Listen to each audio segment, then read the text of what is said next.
popcorn, put on your comfiest pajamas, and grab a drink because it's time for a new episode of Sierra Unfiltered. Hello, everyone, and welcome back to another episode of Sierra Unfiltered. Hey, guys. I am so glad that we have like a chill day today because I'm not feeling my best. I'm feeling a little sick. And I have had a hard week. You've had a really hard week. I'm also glad to just have like a chill episode. We're back in our home studio. We're both in like actual comfy pajamas. We're both drinking our hot beverages. Yeah, what are you drinking? What you drinking? I'm drinking a spiced cider. Ooh. Not like an alcoholic cider. Like traditional It's not apple a spiked cider. It's a spiced cider. Some ASMR for you. What are you drinking? I am drinking a latte, and I feel like I'm a lot more calm than usual right now because I'm like a little tired and like I haven't had my caffeine today. So by the end of the episode, I might be like, I can't wait. Because I'm drinking my caffeine now, but for right Sierra, now, we love you both ways. We love you like chill, and we love you like just like two different vibes. So this is like radio hour Sierra. Like, hello everyone, and welcome back to Sierra Unfiltered. Well, I put some funny questions in today, so might get you amped. I'm excited. So we are doing the kind of a people call it a parody, but I'm like, is it really a parody? It's like a tag. Yeah, we're doing like the 73 questions Vogue, but obviously Vogue isn't going to ask us questions, so we're just going to ask ourselves. Woo-woo! So we found a couple blogs that had done like the 73 questions tag, but they all had different questions. Yeah. So we pulled some questions from like 3 different blogs, and then we deleted the ones we didn't like, added in the ones that we did, and there were like maybe 15 blank spots. And so I wrote in 2 and Skylar wrote in the rest. I think there were only like 10 blank spots. Really? So you might get not a ton of crazy questions, but there's some fun questions in there. Some of them are like, what is one thing in your life that inspires you? And then I'm like, the question I wrote in was like, do you think we're in a simulation or not? I can't wait. So there's lots of variety. It's a deep dive. Yeah. Should we start with our hot takes? Yeah, let's do it. Okay, you go first. Ooh, okay. So my hot take. At first, right before we recorded this, I was like, do I have a hot take today? And then I remembered I had this discussion with Kyle last night. I think that liking bacon and mustaches is absolutely not a personality type. Like, I think that, like, you can say that about a lot of things. Yeah. You know, like, I feel like there are a lot of different types of people who are like, Starbucks. Like, Starbucks is my brand. Starbucks is my thing. But for some reason, just bacon and mustaches get me. I think it's because I've been working on my baby registry a lot. And, like, maybe not half, maybe, like, an eighth of the pacifiers that are, like, advertised to me have fake mustaches on them. Like, I'm not going to put my son in a little fake mustache. That's, like, pacifier. low-key funny for, like a joke gift. Yeah. Like, but, like, I wouldn't buy, like, all like a set of them. Yeah. You wouldn't buy, like, a set of 3. No. Well, so I see where you're coming from. I feel like that was a very middle school thing. Yeah. Like, when I was in middle school, it was, like, the quirky girls were like, I love mustaches. Like, that was, like, very much a personality trait. And here's, like, my kind of miniature hot take coming off of yours. Yeah. The girls who love bacon and mustaches in middle school, and that's their personality, grow up to become stoners whose personality type is loving weed. True. Because that's another one of those things that people are always like, drugs are not a personality type. Yeah. See, it was funny because I was talking to Kyle about this last night, and apparently people, like, kind of grouped him into that because he used to really like zombies and be kind of like, he was, like, nerdy, but, like, quirky nerdy. Yeah. And so apparently, like, one birthday when he was, like, 14 or something, people, like, he exclusively got, like, bacon, mustache, and zombie gifts, which, like, he was interested in zombies, but the other two, like, had never mentioned bacon. Yeah. Didn't have a mustache because he was, like, 14. Like, but it's just, I don't know. Something about it gets me. Well, and how come there's, like, bacon-flavored everything? Yeah. Like, I get that some people really like bacon. It's like, then eat bacon. Like, you don't need, like, bacon-flavored beer. Agree. I dated a guy in high school who was like one of those people who's like, oh, I just love bacon. Like, bacon's my personality type. And like for one of his birthdays, like everyone got him like bacon flavored water, like bacon flavored icing. And it's like, if you like bacon that much, just eat marry bacon. it. Just marry it already. Oh my gosh. What is your hot take? All right, my hot take is that bidets are great. So I haven't talked about my love for bidets yet publicly. But Steven and I got a bidet. Mm-hmm. And it's like amazing. And it sounds a little weird, right? If you're from North America or like the West, and like bidets aren't really a thing out here, but in like a lot of parts of Europe and a lot of other parts of the world, like bidets are just the norm. Yeah. And so like to like the average American woman being like, you're going to use a bidet after you go to the bathroom, that sounds weird. But then if you think about it, okay, let's say a bird pooped on your arm. Okay. Right? And then you were like, I know, to get this bird poop off my arm, I'll take dry paper and just kind of rub it. Like, A, your skin's going to get a little irritated. Okay. B, it's not as clean or as sanitary, whereas what you would actually do is like, let me get some water and wash off the bird poop, right? Okay, so I had like come in prepared to not fight you on this, but not be in full support. But as you were saying that, I had a thought. Okay. So Kyle and I went to not Babies R Us. What's the other one? Bye Bye Baby. Oh yeah. We went to Bye Bye Baby this week, and that's fun. I have developed a recent love for these wipes called water wipes. Mm-hmm. And, like, because I've been, like, a big butt wipe person for forever. I didn't know that about you. Yeah, like, I always, like, if you go into our bathroom, we have, like, a little station next to it that has, like, poopery and, like, butt wipes. Just so you're, like, prepped if you're a guest. I have been in your bathroom so many times, and I did not know that you had a little thing with poopery and butt wipes. It's right there. That would have changed my experience at your house. Well, next time you know, it's on the right-hand side, right underneath the toilet paper. Good to know. So my issue with butt wipes is that they usually have a bunch of, like, chemicals in them and are, like, scented and, like, it's just kind of a lot to, like, I don't know. But I found these wipes that are for babies. Yeah. But they're, like, 99.9% water. Yeah. So I've been a big fan of them. So when we were at Bye Bye Baby, I got, like, a huge pack of them. And the lady checking us out was like, oh, my gosh, aren't those just the best? And I was like, yes, I'm obsessed. I love them. And she was like, yeah, I just tell all my mom friends to get them. Like, they're so good for your baby. And Kyle just started laughing.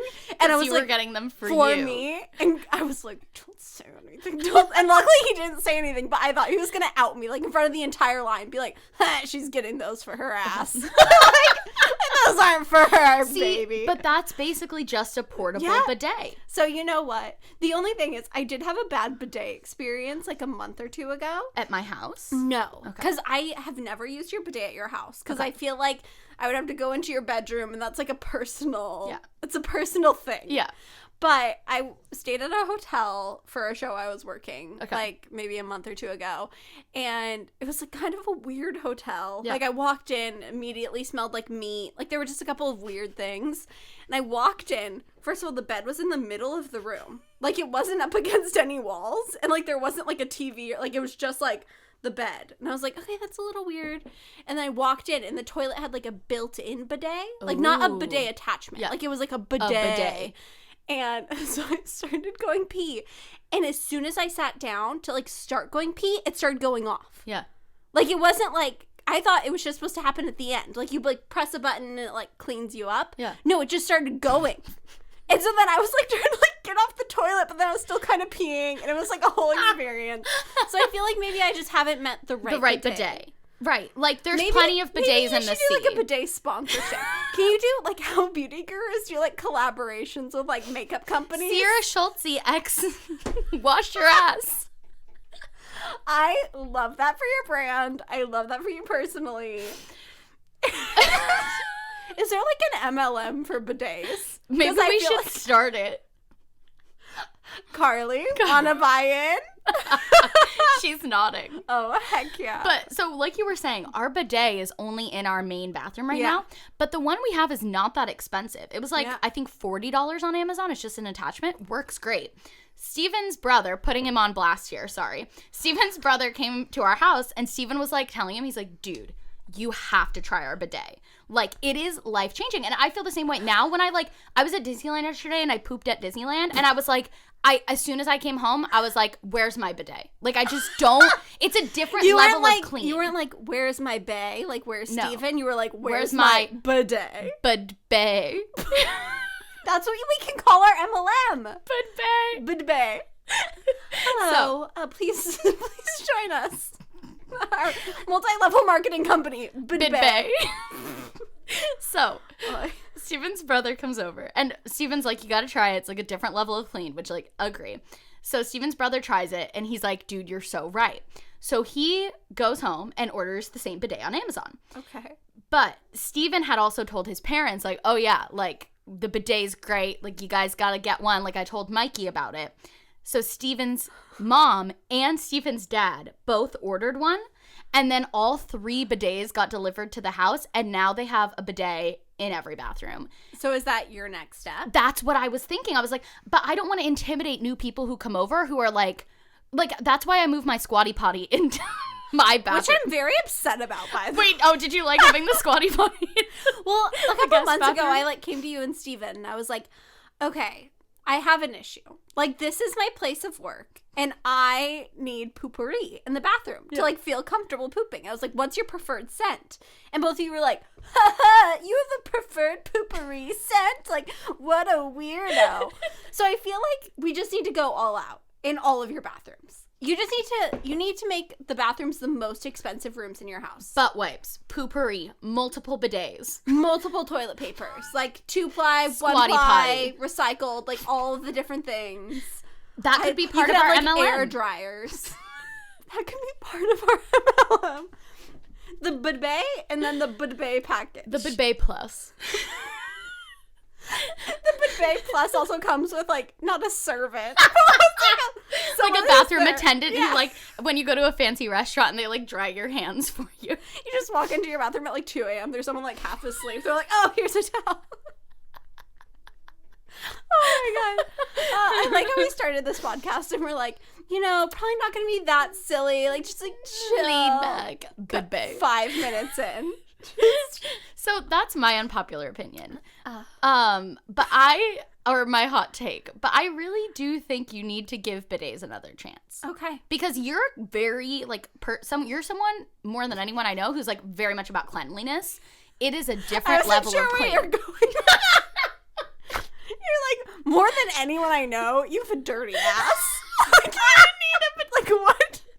Like, that was a long build-up before, sorry. Like, you're very clean. You're very clean. I'm sorry. Also, sorry, I've cussed twice. I mean, is ass a cuss word? I mean, I don't know. I feel like, to me, there are different tiers of cuss words. You know how people, like, do, like, tiered lists of, like, Disney movies or, like, these characters? Like, a tiered list of cuss words. Yeah. I feel like, yes, I would agree that, like, ass is technically a swear word. But to me, it just... But, like, what else am I supposed to say? Like, oh, like, you have a dirty booty. Like... That makes it sound like, weirder. Badonkadonk. Like, I guess you could just say butt. Rear end. Rear. But I think I would agree that I guess ass is technically, like, a swear word. But, like, I feel like, it doesn't carry the same weight. Yeah. And also, you're right, you don't get the same satisfaction out of saying, like, butt. Like, no. I mean, I would say you do get the same satisfaction out of saying badonkadonk, and I really wish I had used that. It's a different kind. Formal apology but for the lack of badonkadonk in this podcast. But I feel like badonkadonk is describing, like, a certain kind of butt, whereas ass could be just, like, any butt. Hey, body positivity icon.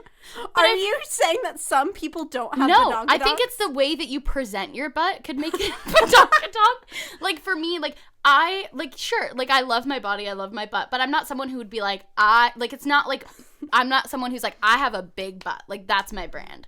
Like, I wouldn't be like, I've got a Badonkadonk. I'd be like, yeah. You know what, Sierra? I think that might be the next step in your self-love journey.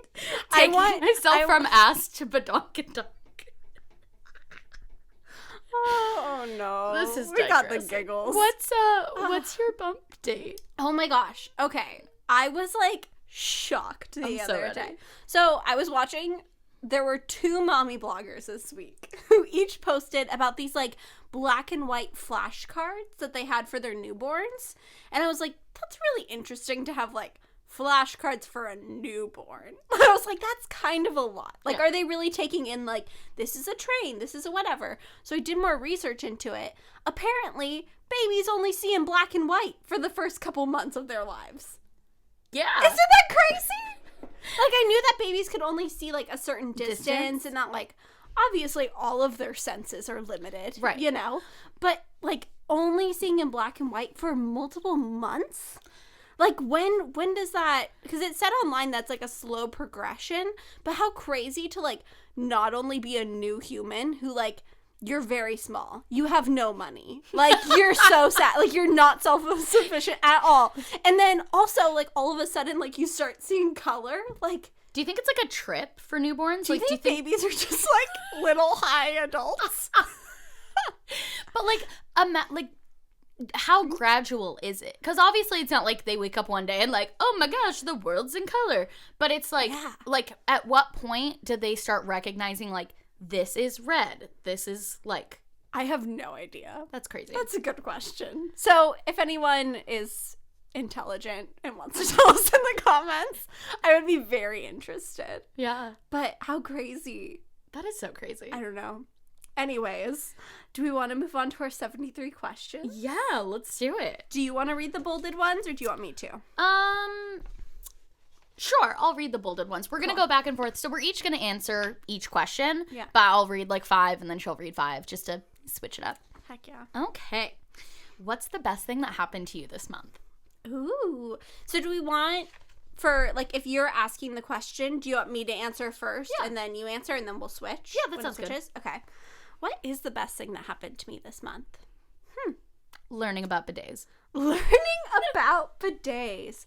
Ooh, maybe you should actually go first because I need a second to think. Okay. I don't know what the best thing is. I think the best thing that happened to me this month was definitely going to Europe with Steven.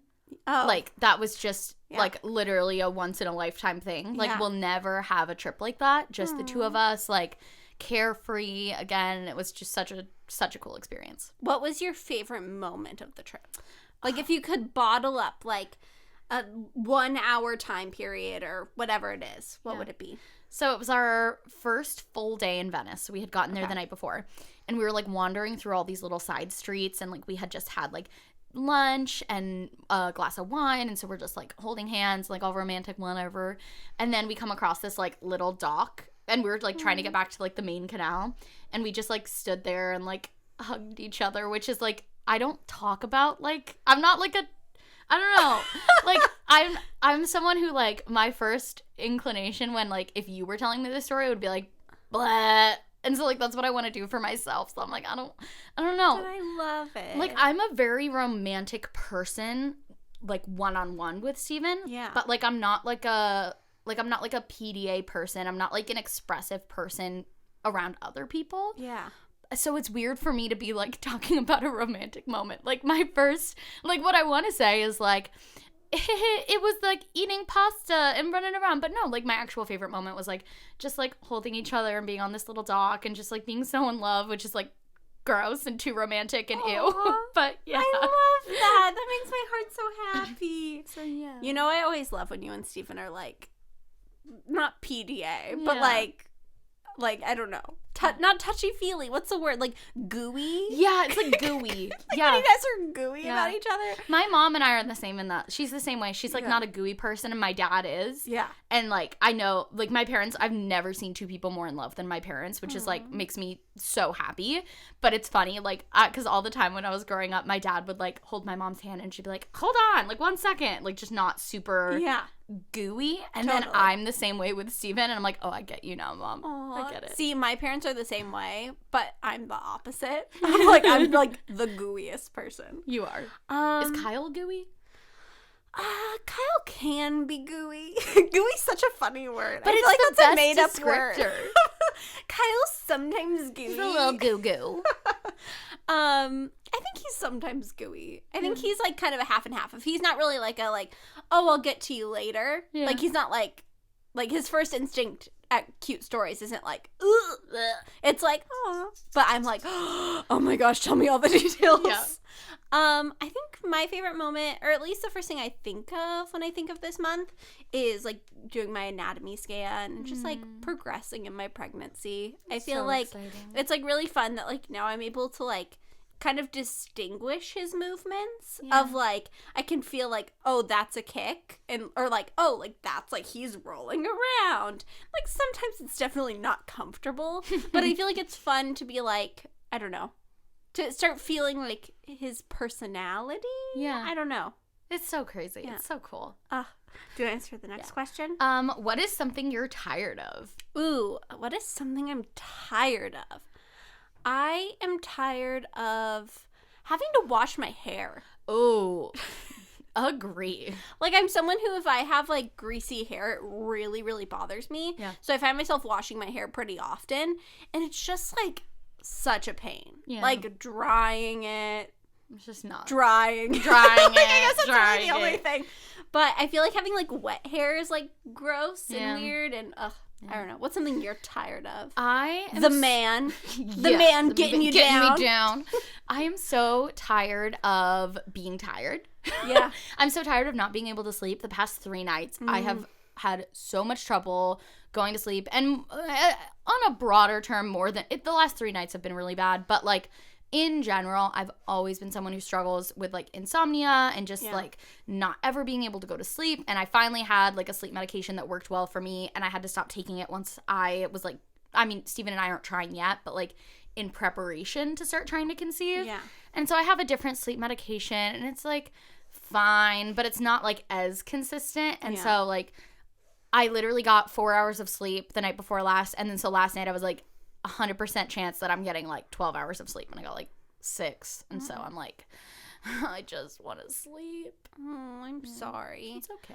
I It's understand. I've had like the worst nightmares, like every Really? night. Yeah, it's crazy. Can I ask about what, or do you not want to talk about Well, I it? feel like it might be kind of like triggering for people. I have Okay. like a lot of nightmares about like mass shootings and like I just like scary things. I think now too, it's like me being a mother. It's like, I'm not a mother yet, but whatever. Like I feel like it's like more maternal of like. I feel like if I had nightmares before, I'd be like scared for myself, but now I'm like, I just want my baby to live. You know, I'm sorry that you're dealing with that. That's so hard.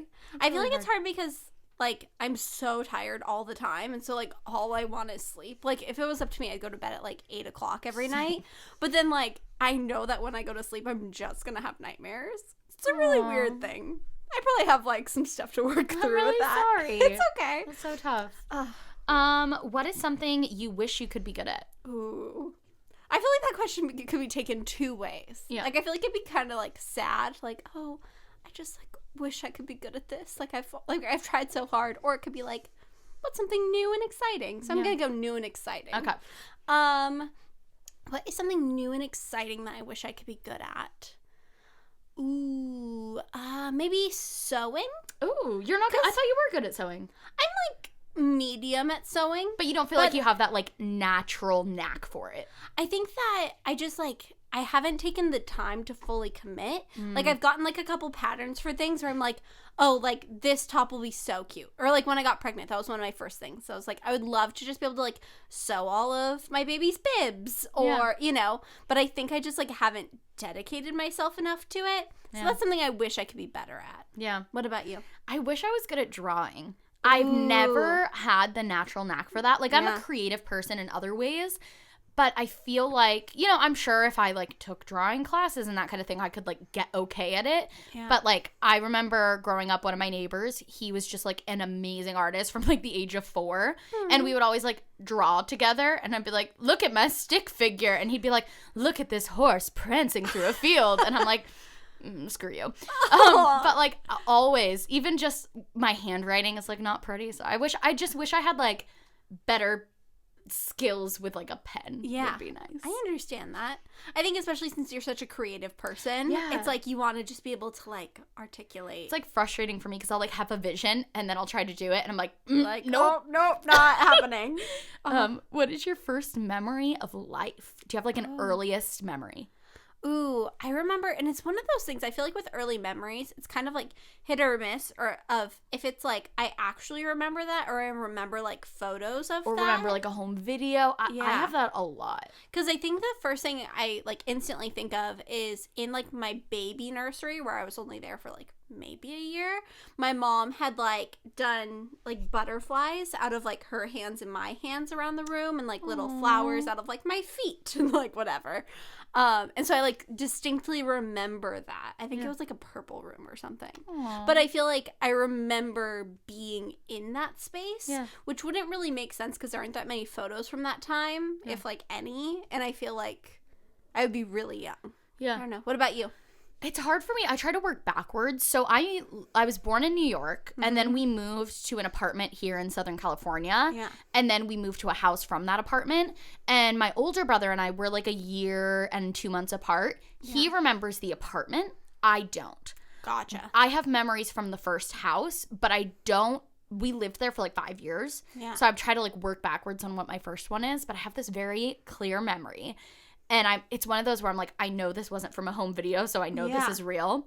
But it was like my parents went on vacation to Hawaii because my dad had work there. Yeah. And I was wearing this like blue dress, and I convinced my grandma 5 days in a row to let me wear the same dress to school because I was in preschool. I was like 2.5, 3? I think 2.5. It's like my earliest one. Oh, little baby Cease in a blue dress. That was me wearing it 5 days in a row. Heck yeah, girlfriend. I know what I like. What is your favorite beverage? Ooh, what is my favorite beverage? You know what I've been craving lately? What? I love a good chocolate chip milkshake. Ooh. And so, like, I've been doing it with, like, almond milk, ice cream, and, like, oat milk or whatever. But I just feel like there's something about, like, a chocolate chip milkshake that just is, like, perfect. We should go to, like, Red Robin or something and get, like, the big ones. Mm-hmm. That would be such a... We should do, like, a pregnancy mukbang. Except I'm not pregnant. But I'll eat with you. You know. I'm just being a good friend. I know. I stopped at Plant Powered, which is like a vegan restaurant. Love that place. Yesterday. Yeah. And I like got a kid's meal and I was like, ooh, do I get a peanut butter milkshake? And I didn't, but maybe tonight. Yeah, maybe I'll go back for my redemption arc. Yeah, do it. You show them. Aw. Okay. My yours. Beverage. Not mimosa, mojito. Ooh. I like, it doesn't even have to be alcoholic. It's not about the alcohol. Like, I've had virgin mojitos. It's just the crushed ice, the lime, the like bubbly water, like everything about it. I'm just love mojitos. Big fan. Yep. White Claw's crying. I'm sorry, White Claw. I mean, White Claw and mojito are kind of in like a similar vein where they're like bubbly. I feel like one's like the spa version of the other. One's for like the river and one's for like the spa. I agree. You know? Okay, what is your favorite cocktail? A mojito. There you go. What's yours? I really like a lava flow. Oh, you and Steven both. Or a Miami Vice is what it's also called. I just love a good blended drink. Yeah. Like, I feel like either I'm like a blended drink person or like a wine person. Mm-hmm. I just, big fan. Yeah. What's your favorite food? Okay, so this is one for me where I'm like, I don't think I have a favorite food. Which is shocking to me. My first inclination is to say, like, potato. Yeah. But, like, I don't like all forms of potato. And, like, I wouldn't eat it. What's the kind of potato that you don't like? I don't like, potato pancakes. Okay. I don't like mashed. That's very specific. I don't like mashed potatoes when they're, like, just creamy. Like, there has to be some texture to it. Oh. Like, I don't like just, like, creamy mashed, I don't like it. Interesting. But my favorite dish, if I really thought about it, has to do with potato. It'd be a sweet potato risotto. Oh. Like, I love sweet potato. I love risotto. And I feel like anytime I'm at a restaurant and I see sweet potato risotto, I'm like, this is what I'm getting. I have never in my life had sweet potato risotto. I'm making it for dinner tonight. Well, what's yours? Ooh, I think, like, brownies are just what I instantly go to. I'm, like, such a dessert person. Yeah. Like, I just, like, any opportunity to eat a sweet thing, I'm there for. Like, breakfast, like, I feel like I've never, maybe once in my life when I was, like, really hungover, I ordered, like, a breakfast burrito.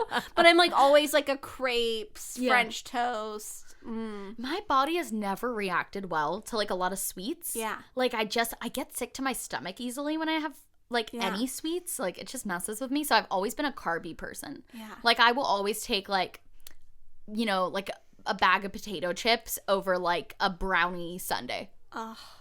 A brownie sundae. You're like, dreaming. What is one thing you still have from childhood? Ooh. I'm trying to think if there's any, like, physical things I, like, took with me into my adult house. Because I know there are, like, childhood things that I have. That are still at my parents' house. But, like, what is something that is mine? Yeah. I have a Christmas ornament that I made in kindergarten that's, like, my handprint on a little thing. Like, a little, like, plaster thing, you know? And then there's, like, a poem on the back, and it says, like, my name and, like, 2001, I think. That's so cute. And then I have a picture of me and my dad on the dragon coaster at Legoland from when I was 4. Oh, that's so fun. What about you? I have my Funshine Bears. Oh, I have, really? like, 2 of them. My mom gave me my first Funshine Bear when, like, her and my stepdad got married. Mm-hmm. And so they left for their honeymoon. So she was like, here's, like, a Funshine Bear to protect you. Because, like, I love Care Bears. And, like, Funshine Bear is, like, my favorite, and I wanted it forever. And then I think I thought I lost it at one point, so they got me another one that had, like, a little star attachment, but then I found it. So now I have both. 2. Kyle and I have, like, a whole bin of, like, childhood stuffed animal sentimental things to give to. I keep almost saying my baby's name. I have almost said the name, like, 5 times. It's an issue, but it's okay. Yeah. We only got a couple more months, and then we can just blurt it out. Yep. But yeah, so I think my Funshine Bears are, like, the first thing I immediately think of. That's really cute. Let's see. What conspiracy would you like to start? Oh, like, start one? Yeah. I thought it was going to be, like, a conspiracy I buy into, but it's, like, one I want to start. We could also do what conspiracy you buy into, because that's also really interesting. I buy into the Loch Ness Monster. Same. Like, I know. Number 1. Absolutely. Yeah. Agree. I know on, like, a logical level, no way that the Loch Ness Monster exists. But that little part of your brain that just defies logic, I'm like, I love Nessie. I used to have a Nessie hat. My dad went to, it's in Scotland, right? Mm-hmm. He went to, like, the Lake Loch Ness and, like, got me a bunch of souvenirs because I was so into it because he was there for work. And so I had, like, Nessie shirt and, like, Nessie bracelet and, like, just... I've watched every documentary about the Loch Ness Monster. I feel like this is the one part of our childhood personas that really overlaps. If there was, like, a Venn diagram of our childhood, it would be, like, everything different. Loch Ness Monster. I 100%. I'm not even going to say any other conspiracy theories because, like, Nessie. Like, that's what I should be for Halloween. I should be the Loch Ness Monster. Wait, that's such a good idea. Should I be, like, sexy Loch Ness Monster? Wait, that's such a good idea. Wait, we could get Steven and Kyle to do it too. And we could each be like the humps. And then, like, my baby bump could be like a hump of Nessie. Oh my gosh. Just like all walk around. What's that called? It's not the Macarena. Like the train. Yeah. What's it called when you're like dancing at a wedding? Oh, a conga line. A conga line. We could just walk around exclusively in a conga line all night. I love it. So into it. Paint ourselves like a pale gray green. Yeah. Give ourselves like little red spikes. We could get like morph suits. Oh my gosh. This is happening. Canon. Oh my gosh. So what's a conspiracy that you'd like to start? I'd like to start. Do you want to go first? Because I don't have anything off the top of my head. What's a conspiracy I'd like to start? Maybe that Bella and Bruiser are dating. Yeah. Like, that's a pretty good... Like, I feel like I could run with that. I feel like it's not really a conspiracy theory. I feel like to Bruiser, maybe it's a conspiracy Yeah, Bruiser's like, get away from me. She's like, this is not reality. So funny. Whenever, like, Bruiser's laying down and Bella comes and, like, sits on her, Bruiser will, like, growl and, like, nip at her. But then if Bella's laying down and Bruiser just, like, sits on her, Bella's like, yes. Bella's like, this is my moment. Has come. It's like those movies, or it's like in like 80s movies when like the nerdy guy like Yeah. finally gets the girl and he's like, woo! That's Bella. Oh. Conspiracy theory I would like to start. Ooh. This isn't really so there was this, I watched this YouTube video a while ago that was like YouTube channels that could be plants by YouTube.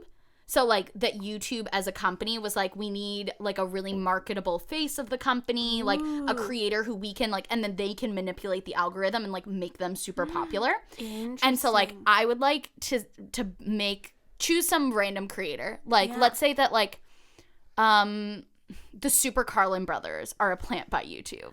Because they're like not like wholesome, family friendly, like brand friendly.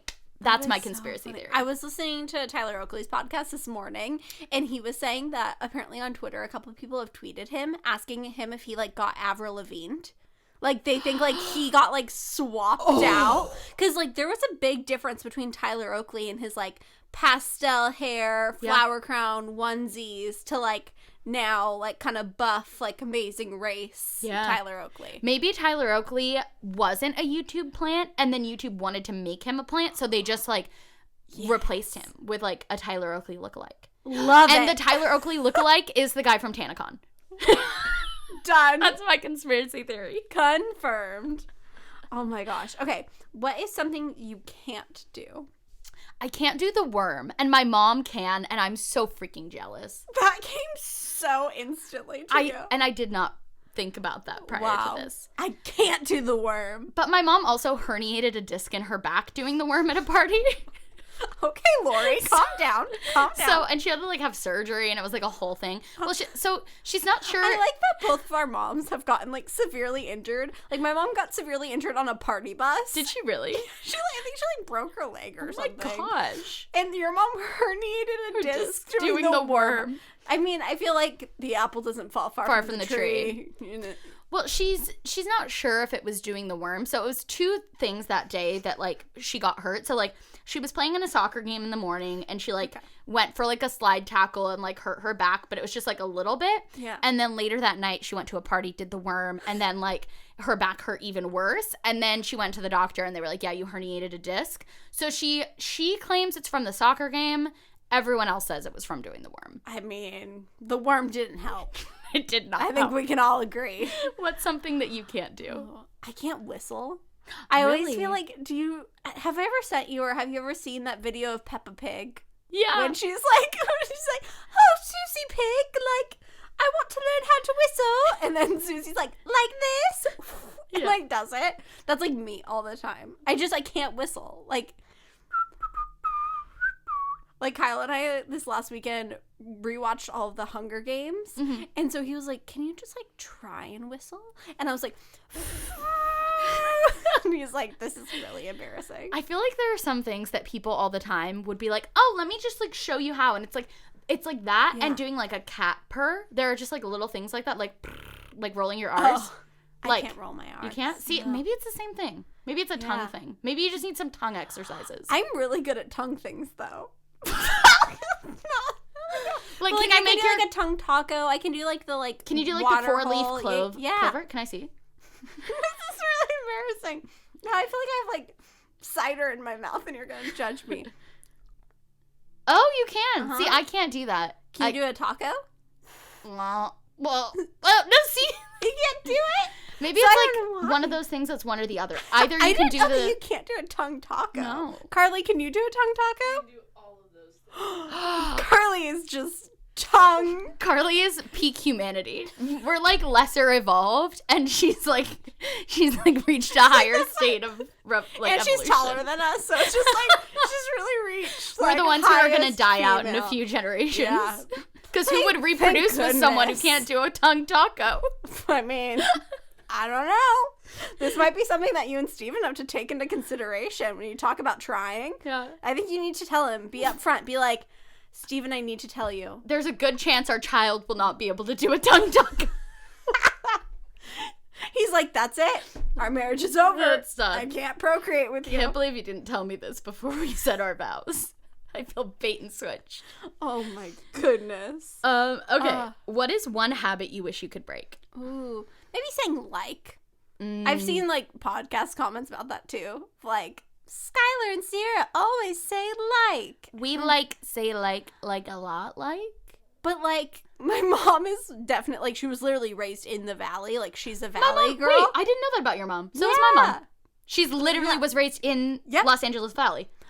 So it's like, I think because we were both raised by valley girls, and I think like we both kind of are valley girls. It's just, it's a thing. It's like you wouldn't critique John Paul Jones for saying like, bruh. Like, it's the same thing. Yeah. Like is our bruh. It's like, and it's doing inflections at the end of our sentences. Oh, I'm really I've gotten better at that, but the like thing is just not going away. My inflections just never going away. I think that's really? like, I think that's like a part of my persona. Yeah. Too. I say like don't fight it. Yeah. Embrace it. Thanks. What is one habit I wish I could break? Not putting the caps back on things. Ooh. I don't put caps back on things, and it gets to a problem where like Steven and I were traveling, and he's like, why doesn't this hair oil that's like very messy have a cap on it? Because I just wrapped it in a like plastic baggie because it didn't have a cap, and I was like, I don't know, like I can't find it. And he's like, well, like, why do you just not put it back on after you use it? I'm like, I wish I knew.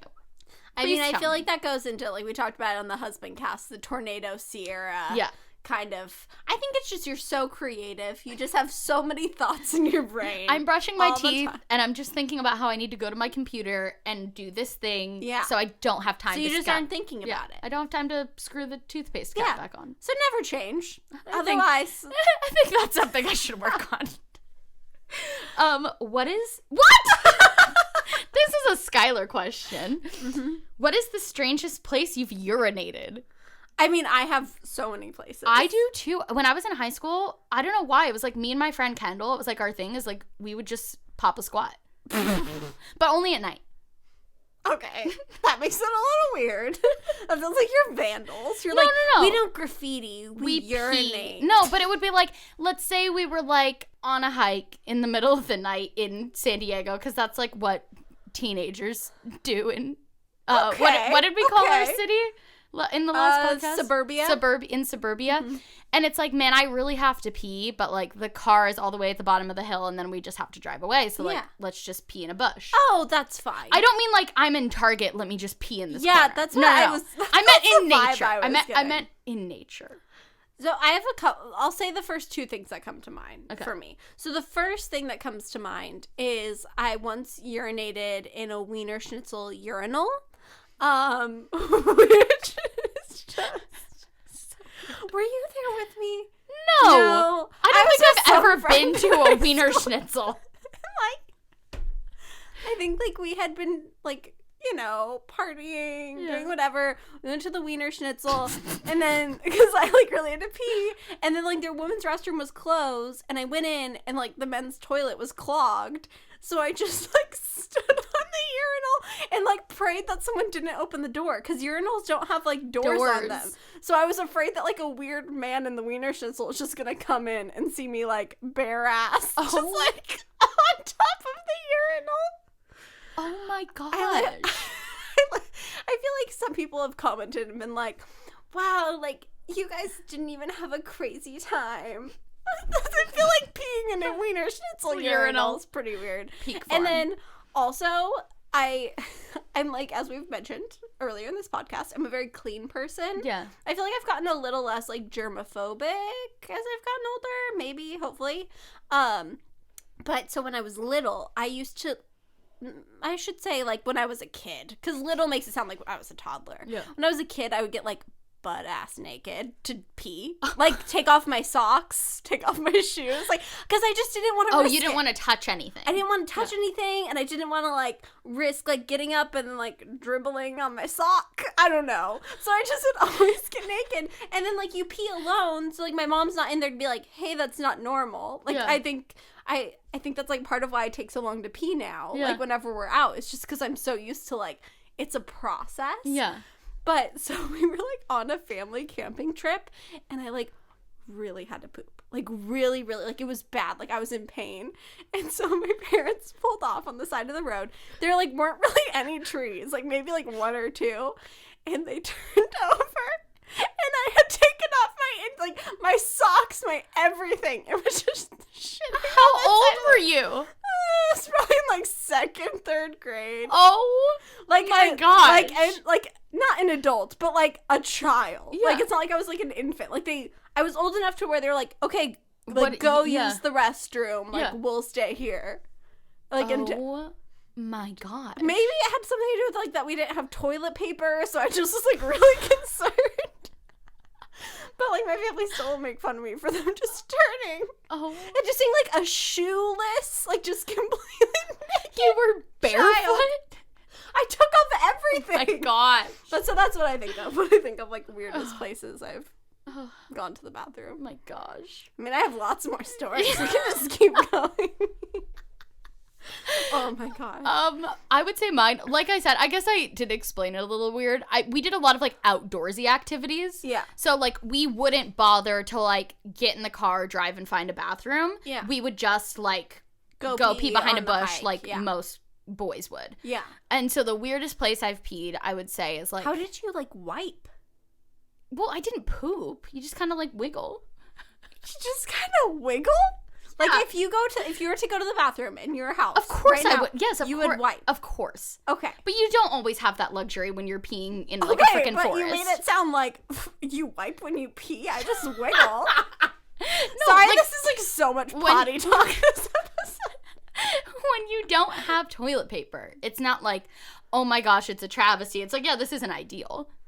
Oh my gosh. Anyway, I like that you're the woman who's like, we need to put bidets in every bathroom. That's my platform. I like, have evolved. Like that's my like that's backstory like for Bidet. Is like, once upon a time, I was a girl who like peed in a forest. Use toilet paper. Yeah. But the weirdest place I've peed was we were ice blocking on like a grass hill. Ooh. But there was like no trees and I like really had to pee. And so I just kind of like went over the hill. So like the people couldn't see because they were at the bottom of the hill. Yeah. Peed real quick and then like came back up. I was like, hey guys. You're like, hey, what's up? Yep. No big deal. Yep. But at least with ice blocking, like, I feel like that usually gets your pants pretty wet anyways. Yeah. So if you pulled them up and there was like a little like something, I feel like you could be like, oh, this ice is really wet. It's really melting. Gosh. Okay, we are literally on question 12 out of 73, so we should maybe do some rapid fire. Okay, optimistic or pessimistic? Optimistic. Optimistic. What are your favorite lyrics of all time? Mine is Every Lyric in All Too Well by Taylor Swift, which is not applicable to me at all because I've been with Steven for 6 years. Yeah. And it's like a heartbreak song. But literally every time it comes on, I'll be like, and I keep your old scar from that very first week. Ooh, I think if we're just doing rapid fire, I would just say anything by Regina Spektor. Oh, good one. What is something you've always wanted to try but you've been too scared to do? Sorry, I just thought of something really funny. I don't know. Do you have a rapid fire answer? Too scared to do, but always wanted to try. Maybe rapping. Are you like Hannah from Bachelor in Paradise? No, so that's the thing. At the family table, like, hey, Colton. Yeah, no, see, that's what I don't want to come across as. Yeah. But, like, I would love to, like, I would never rap Hamilton on camera. Well, I'm sure I have. But not, like I always, like, joke around because I'm like, I am a 23-year-old white girl with no rhythm. And this is going to come across really poorly. Yeah. So, like, but I'm like, just, you would love to just, like, go rap. for it. Just do try to do the rap Yeah. from Guns and Chips. I love that for you. Okay, what about you? Maybe get a tattoo. Oh, yeah, you've been Yeah. talking about getting that light bulb tattoo for a while. I know. And even this last week, my hamster Poppy passed away, which is very sad. R.I.P. But, Poppy. And so I was like telling Kyle, I was like, I really want to get like a poppy, like the outline of a poppy flower tattooed. And so I was like looking up, I was like, can you get a tattoo when pregnant? And like, absolutely not. And like, really? the kind of the same when breastfeeding's like more hit or miss. But I was like, this might be the only time in my life where I'm like so like passionate, like I would have gone and gotten a tattoo. Because I feel like every other idea I've had of like, oh, that would be nice to have. Like, let me schedule it maybe sometime in the future. Yeah. But I feel like when like a life event like that happens is the only time when I would maybe be pushed to like Go for actually do it. Yeah. But I don't know. What? Oh, it's your turn. Oh, best advice for your 15-year-old self. Trying to put yourself in other people's shoes. Ooh. That's a good one. Like, I feel like I'm really good about practicing empathy and being like especially with like comments and stuff on the internet of like if people are being rude to me, instead of just like visceral reaction of like, well, you suck, being like, well, this person's probably going through something. Yeah. And I think in high school, with a lot of the like drama that happens as like a sophomore in high school, there's a lot of like, well, you don't understand and you suck, and instead of just being like, I wonder why this person's feeling that way. Yeah. And maybe if I can understand that better, then we can get to a better place where we understand each other. Yeah.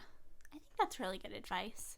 I feel like for me, it would have to be something about body positivity of like, I think I was really struggling when I was a teenager with all that. And so being like, hey, like, first of all, like, size doesn't matter. Second of all, like, you're probably too thin. And like, you need to, because I think I just viewed myself in like such a different way that I was, but then also like, it wouldn't matter if I had been the way I was seeing myself, you know? Yeah. So I think, like, having some body positivity in my life would have been so great, because that wasn't around when we were teenagers. I'm with you on that one, because I think that would have been the most valuable to me at that time, because I wasted so much time and energy and gave up so many opportunities because I was so insecure and I had such, like, a poor self-esteem. Totally. And so I think if I could go back and, like, change any of that, like, think about how much more I would have enjoyed my high school years. Totally.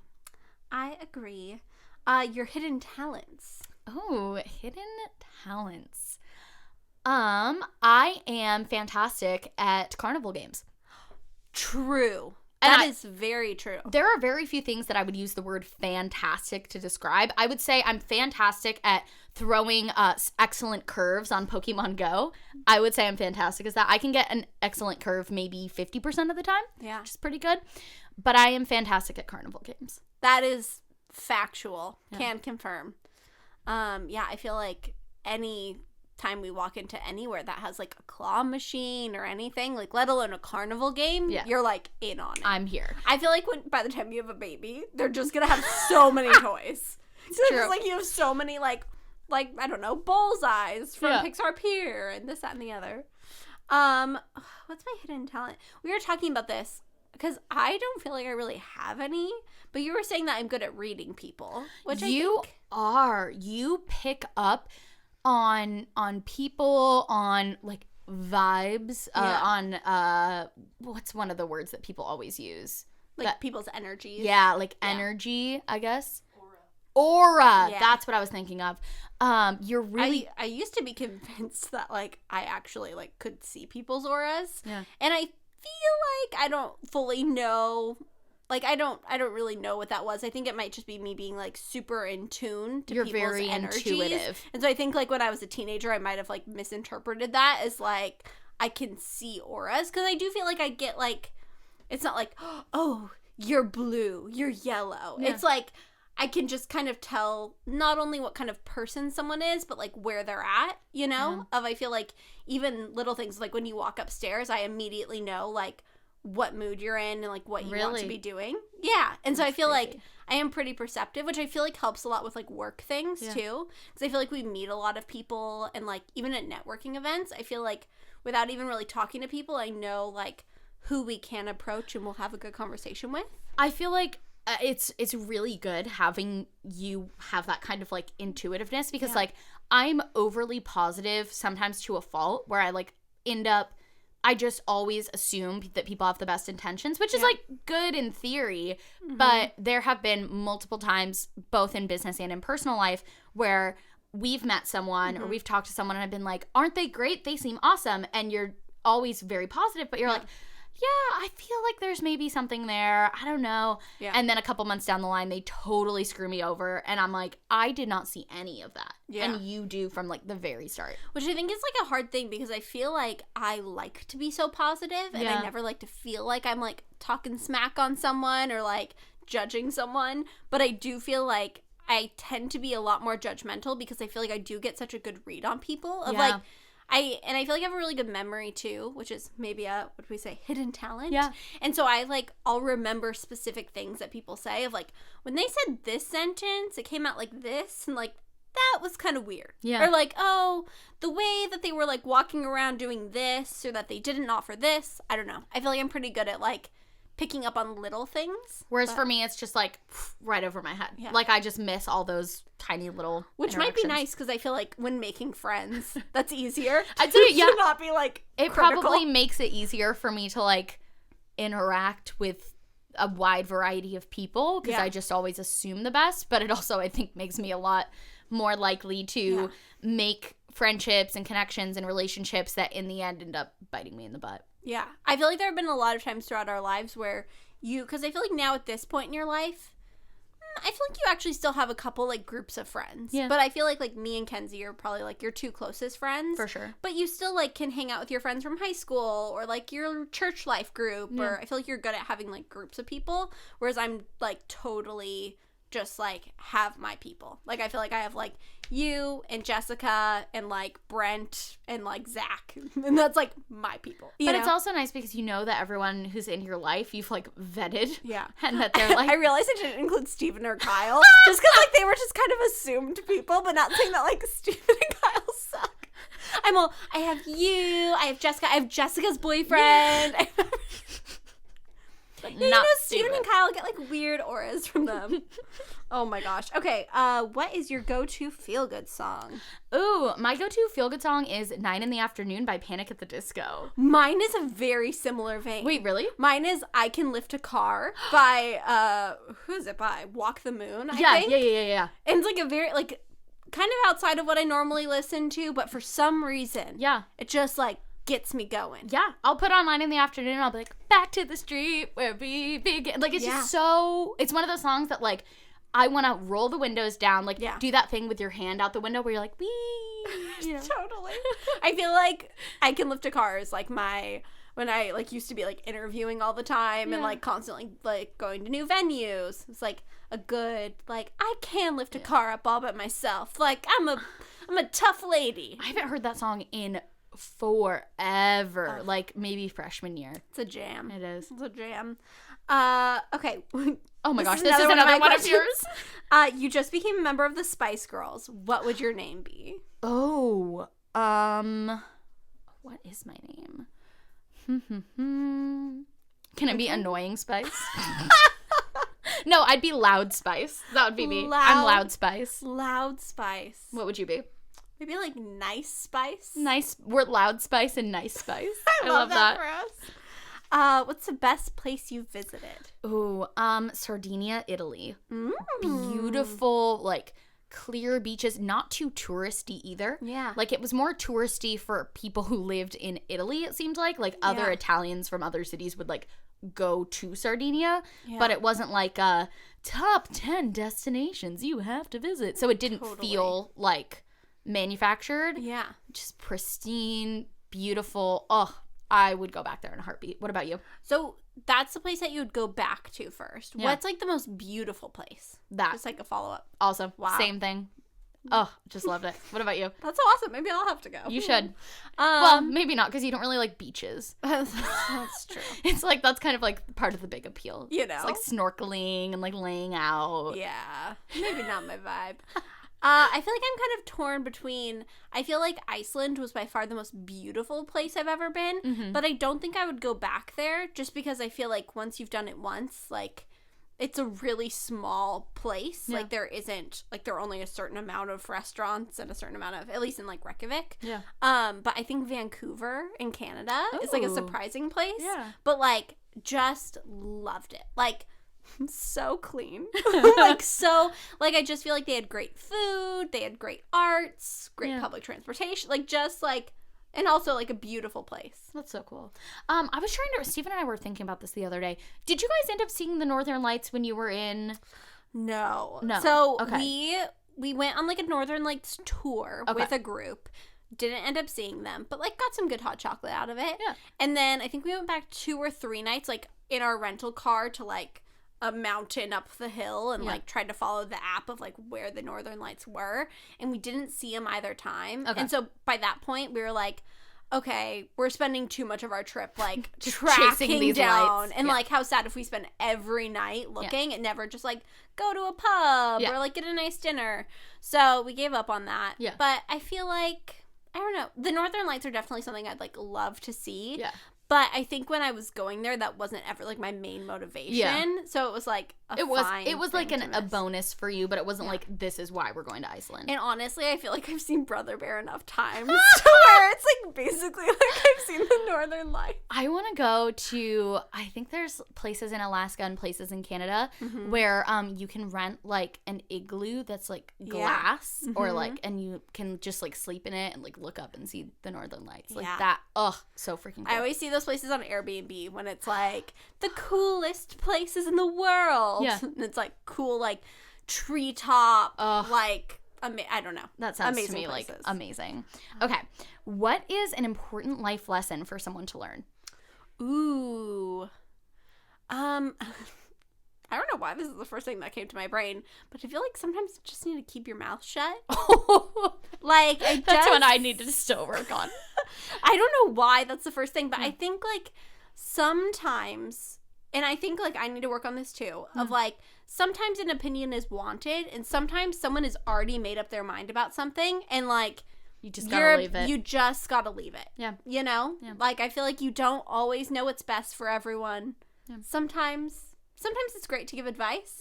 Sometimes I think that's the difference. I think there's a difference between giving advice and giving your opinion. Because I feel like advice is like something that can become an actionable item. But I feel like giving your opinion is just like, here's my 2 cents. What do you think? I think mine is that you're not always going to have closure. Which is, I think, especially as like a teen and even still into my early 20s, I had this idea that like you always need closure. And like sometimes that's not healthy and sometimes that can make it worse. Totally. So just that sometimes it's okay to leave things without getting closure. I completely agree. What is one goal you are determined to achieve in your lifetime? I'd really like to be a homeowner. You know? And I feel like that might happen in the next like year or two. Put that out there. But I feel like that would just be like a awesome thing to check like, off. Especially because Kyle and I both love interior design so much. And like Kyle like loves like renovating things. And I feel like we just have like the best time like getting a fixer-upper and like changing out all the appliances and like, I don't know. Just doing everything. What about you? It's hard because I feel like I don't have any like, I want to check this and check this. Like I just kind of want to like be happy. And I feel like my goals are constantly shifting.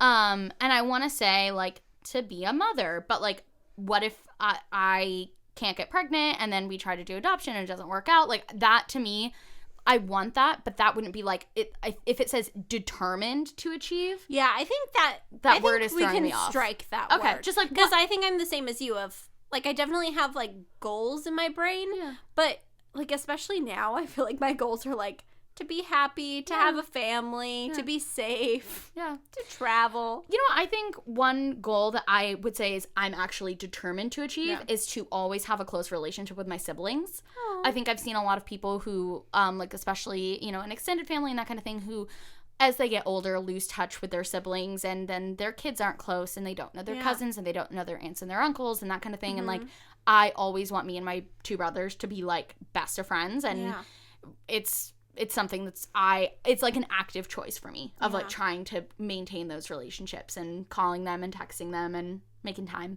Totally. On that same note, I want to give like a little bit of a disclaimer. I don't know if you care if I do this. Oh yeah. But Sierra has 2 brothers. Oh yeah, we should talk about this. I've seen a bunch of comments of you being like, yeah, like my brother's getting engaged, and everyone's like, Austin? Isn't he 17? Sierra has a brother who's like never on camera. Yeah. But is how much older is he than you? We're 14 months apart. Yeah. So yeah, he's great guy. Amazing. Love him. His name's Jordan. He's 24. Yeah. Super, super funny. We're really, really close. I'm so excited that he did propose to his now fiance because I absolutely adore her. But he's just not someone who really likes to be on camera. He's been in like a few vlogs as like a cameo, but he's just not like my little brother loves being in videos, like is always asking like, oh, can we do a video together? Like, can can we do this? Like, he would love to be on the podcast, I'm sure. I even from the video today, you mentioned that your brother got engaged, and I saw a bunch of comments being like, isn't he in high school? So, 2 brothers. Austin is not engaged. My older brother is engaged. Let's do some more rapid fire. Cool. Okay. A positive quality about you. I'm kind. Okay. I am a leader. Negative quality about you. I don't stick up for myself. I am a little overbearing in conversation. I feel like it's really funny to answer the negative qualities so fast. I know. It's like, I feel like I need to go in Like, deep. we know. What is something that recently moved you? Ooh, I think like Poppy passing away. I feel like, I don't know. I was going to feel say like that for me too. Just talking with you about it. Yeah, well, and I think too, like, I mean, we said we're gonna do rapid fire, but we'll do a whole podcast on like religion down the line, but I think it's also like made me think about a lot of things and like what my beliefs are and just kind of like reaffirming what like I like definitely do believe, and I don't know. Yeah. I just I'd say mine is the same. Yeah. Just talking with you about it, and I think it's a good reminder of like, you know, to take care of the ones that are close to you and love them and appreciate them while they're here. Well, and I think for me too, it's a big thing of like, since she was like a hamster, I think for me, like being vegetarian, it's like I was like so shook by her death. Like I feel like I've had family members pass and all sorts of things, but I've like never been so sad. Like I told Kyle, like I literally felt like I was back in high school when like I was just so sad, but now I'm pregnant, so it's easier to be like, okay, like, I have to eat because, like, I have a baby who needs food, like, as well as myself, or I, like, have to get up and do this, like, I have to take my vitamins, I have to whatever, but I think, like, I don't know, it just is moving that, like, I think every life is, like, so, so important, and so, I don't know, it just kind of made me, like, reaffirm that belief. Yeah. Do you want to do the next 5? We'll do them rapid fire. What's the best part of your day? Best part of my day, was washing my hair. It just felt so good after I was at Disneyland all day filming yesterday. It was like a 13-hour day. Just like, I'm clean again. The best part of my day so far, just hanging out with my girl Olive. Yeah, you know, it's a good one. Just queen. What am I horrible at? What am I horrible at? I like that phrase, what am I horrible at? I feel like it's making me seem like I'm asking you to tell me. Let's answer about ourselves. Good idea. I am horrible at conjugating Spanish verbs. It's very specific, but I took Spanish in high school and college, and I'm pretty good at language, but for some reason the conjugation just never got it. Can't get it. I feel like I'm horrible at maybe like confrontation. I just like never want to step on any toes, and I just favorite TV show host? Jeff Probst. I love Jeff Probst. And now I was gonna say Star Wars. Survivor's back on. Great season premiere. So excited. It was great. I would have to say RuPaul. Yeah. What is your favorite movie? I don't know if I have a favorite movie of all time. Like, it's hard to say. I know... what is my favorite movie? I'm gonna go... I'm so excited about I don't your favorite know. Movie. Like, maybe one of the Harry Potters? No, I don't like them that much. Whoa! Like, I like them. I'll watch them, but I would never be like, I have to watch this. Like, what about one of, like, the Star Wars movies? I want to say Star Wars Episode 3 for ironic enjoyment. Is that acceptable? Sure. Great. Cool. But Mamma Mia, too. Here we go again. Yeah. Duh. I'm currently making Sierra play my baby shower to be Mamma Mia themed. I'm so excited. Even though it's going to be, like, late November. So I feel like everyone's going to be like, oh, fall. The holidays. White, blue, Mamma Grecian. Mia. We're doing it. What did you read most recently? I read Lisa Schwartz's book. Me too! Oh, it was so good. Aww. It was so good. I'm so proud of her. Okay, do you consider yourself a good liar? Ooh.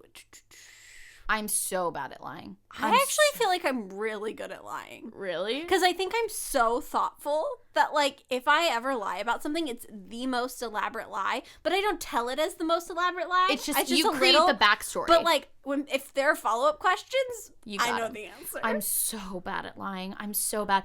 And it makes me so bad at surprises. Like, I can't tell you how many times I've tried to surprise Steven with something. I'm really bad at surprises. And then, like, it's not like I forget and I let something slip. It's like I crack a smile or I can't pull it off. Yeah. What's your favorite board game? Ooh.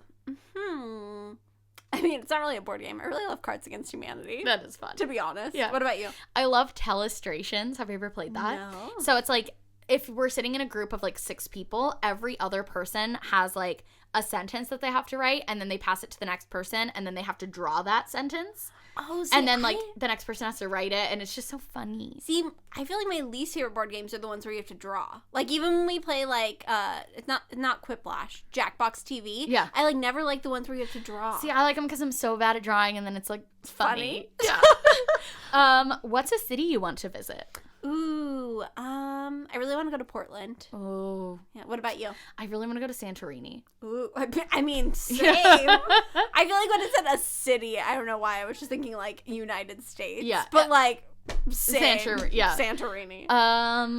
Heels or flats? Ooh, definitely flats. Flats. I'm a flats girl. What is the most embarrassing thing you've ever worn? I have a good answer.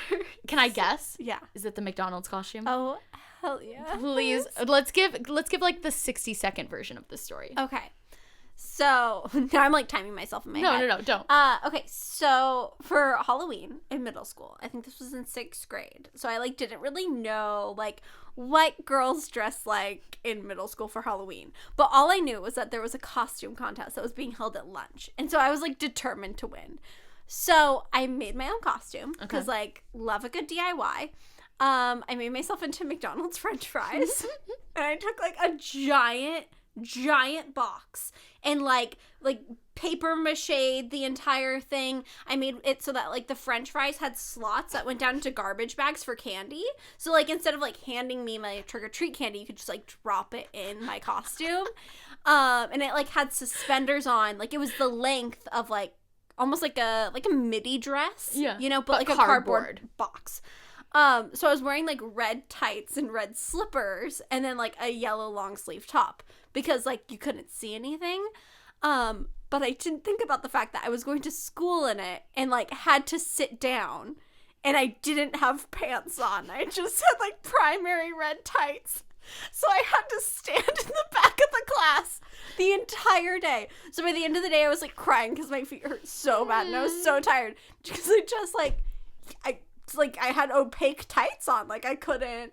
Yeah. And then also all the other girls dressed up as like slutty cats and like cops. Gosh. And then I was there in a McDonald's costume that I had made by myself. I remember we went to one of your relatives' houses who I've only been there once, and you had told me that story, and the first thing I see when I walk in is a photo of you in that costume on the wall. Just like, great. Where are we? Yes. What do you do on a rainy day? Oh, on a rainy day, I open the windows because I love hearing the rain, seeing the rain, everything. Light candles and like wrap myself in a blanket. If I'm working, I just like sit at my desk like do. And then if I'm not working, movie marathon, popcorn, hot chocolate. Oh, that sounds so perfect. What about you? Same. Retweet. Also puddle jumping.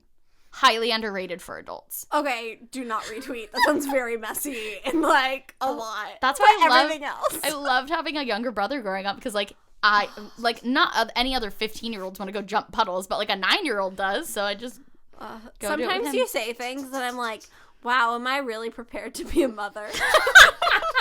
Like I just don't think about it because I never puddle jumped. But like, is my son gonna be out there like puddle jumping in the mud? Maybe. Probably. With me. With Auntie Sierra. Oh no. Oh no, I forgot mud was a thing. Oh my gosh. Okay. Have you ever cut your own hair?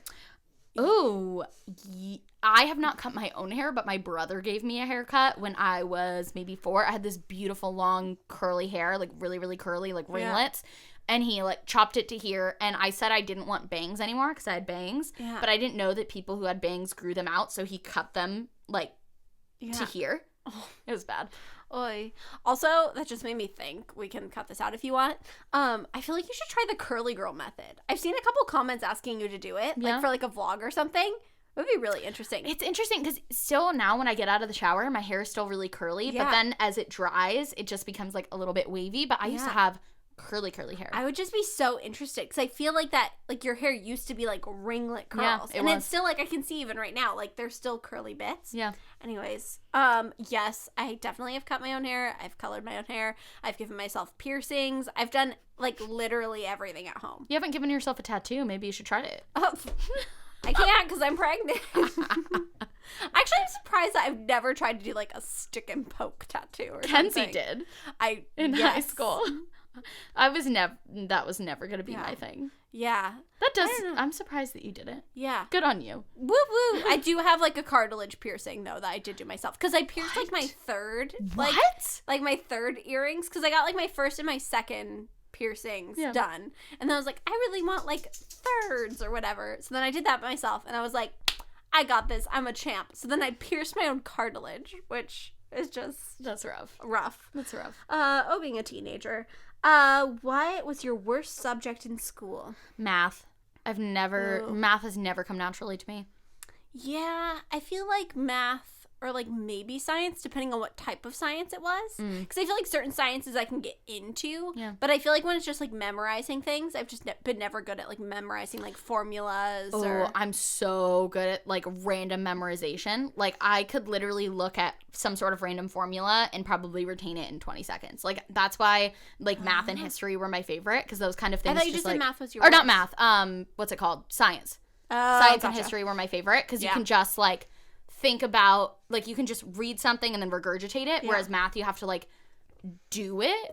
You have to be like, okay, now I have to move this here and do this here, whereas like I knew the formulas but then actually doing it is like annoying. I also feel like I was like pretty rebellious in that like I didn't want to learn stuff that I didn't feel like was applicable to me. And I think math is obviously very applicable to a lot of people as adults, but like I can honestly say like I have never used anything I learned in math as an adult because like I have a calculator and like I just don't need it, you know? And so I feel like math and science were two things where I always was like, I don't like I need to do good, or I need to do good in English. See, I've actually used well in English. I'd say I use math quite a bit for like personal finance stuff.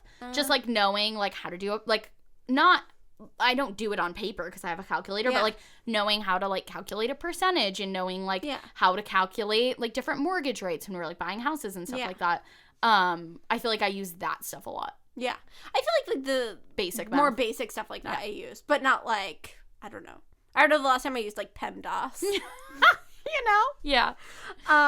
Okay. Favorite movies as a child? I loved the Air Bud movies.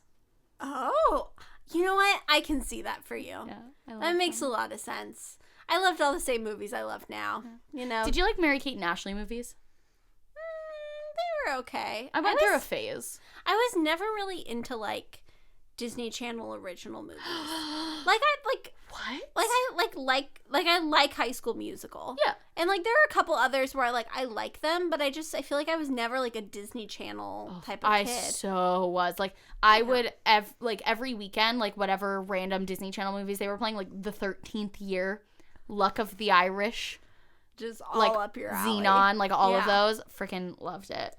What number are we on? Where are we? We are on 39. 39. Okay. So, what do you usually eat for breakfast? I have three things that I would cycle through. I either make myself a smoothie with like frozen fruit and then like a fresh banana. Yeah. Or I make myself, I have this like chocolate protein shake with like almond milk and banana. Yeah. Or a bagel with cream cheese. Yeah. What about you? I cycle through a couple things too. Right now I'm on like the last couple weeks there's like a pre-made vegan banana bread from Trader Joe's that's really good. Or like this morning I did vegan banana bread and then also a smoothie. Yeah. So I feel like one of those things. Yeah. In the beginning of my pregnancy, I was on a really big bagel kick. Oh. And so I'm like kind of glad I'm out of that phase now, just because I feel like starting your day off with like a hearty bagel is like good if you're really hungry for it. But half the time I wasn't hungry for it. It was just like the craving of like I need a bagel. Yeah. But yeah. Name one thing you've learned the hard way. Ooh. I don't know. What do you think? You're not always gonna get an apology. Ooh, that's a good one. Like, I think I, for a long time, always expected, like, that someone will eventually apologize, but, like, that's just not the way it's always gonna happen. Yeah. I think Do you have that's anything? very true. One thing I've learned the hard way, that not everyone's kind. You know, I think that, like, I always just kind of, I feel like that's really, like, braggadocious to be like, I'm very kind. But I do think that, like, genuinely to a fault, like, I put other people before myself. And so I think for forever, I just always assumed that, like, everyone was kind and everyone had good intentions. Yeah. But, like, sometimes people are just Bad people. Yeah. You know? Or even little things of, like, I got in a really bad car crash a couple months ago and, like, completely totaled my car. And I was, like, on the freeway, like, crying hysterically. My car is smashed in. I'm, like, pregnant. And people were driving by and, like, flipping me off and, like, screaming profanities at me because, like, me and the other person caused traffic. And it's, like, first of all, like, that wasn't my fault. Second of all, like, I'm sitting here crying, pregnant, with, like, a smashed car, and you're driving by, like, yelling. Like, it's one thing to be like, oh, I'm annoyed, like, there's a car crash. Yeah. Which, like, I don't know. I think sometimes people just, like, aren't kind. Yeah. And you, like, can't always expect people to be. Yeah. But I think that's a good one.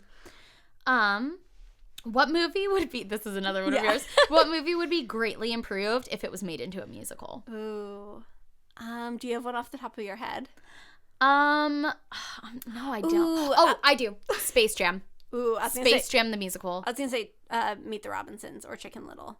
Ooh, I could see both of those. Like Chicken Little especially. Oh. Cooking or baking? Baking. Cooking. Always. Well, neither if I could help it. Oh my gosh, I love cooking and baking. I hate it. It's like, it just takes so long, and then, like, you have to do dishes after. Like, if I could have a live-in chef, that would be... We are such opposites. I set my alarm for 6 a.m. this morning because I really want to make homemade fruit strips, like homemade fruit roll-ups, and they need to bake for 4 hours. And then I got up at, like, 6:30 or 7, and so I wasn't able to make them, and I was, like, real angry.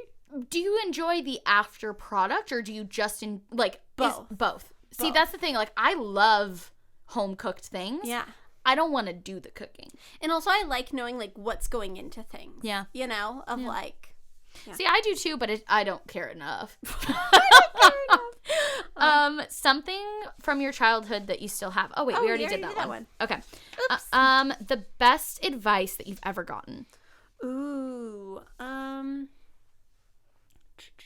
feel like it's something that you say a lot of, like, what is it? Your body isn't the issue, the clothes are the issue. Yeah. I feel like I think about that a lot, especially in pregnancy, of, like me, I mean, I don't fit into, like, maybe a third half of, like, my closet. Yeah. And it's like, my body's not the issue. The clothes are the issue. Maybe someday they'll fit again. Maybe they won't. Yeah. And that's okay. And if they don't, then I just get to go on a fun shopping spree. So that's great. That's what it is. You know? What about you?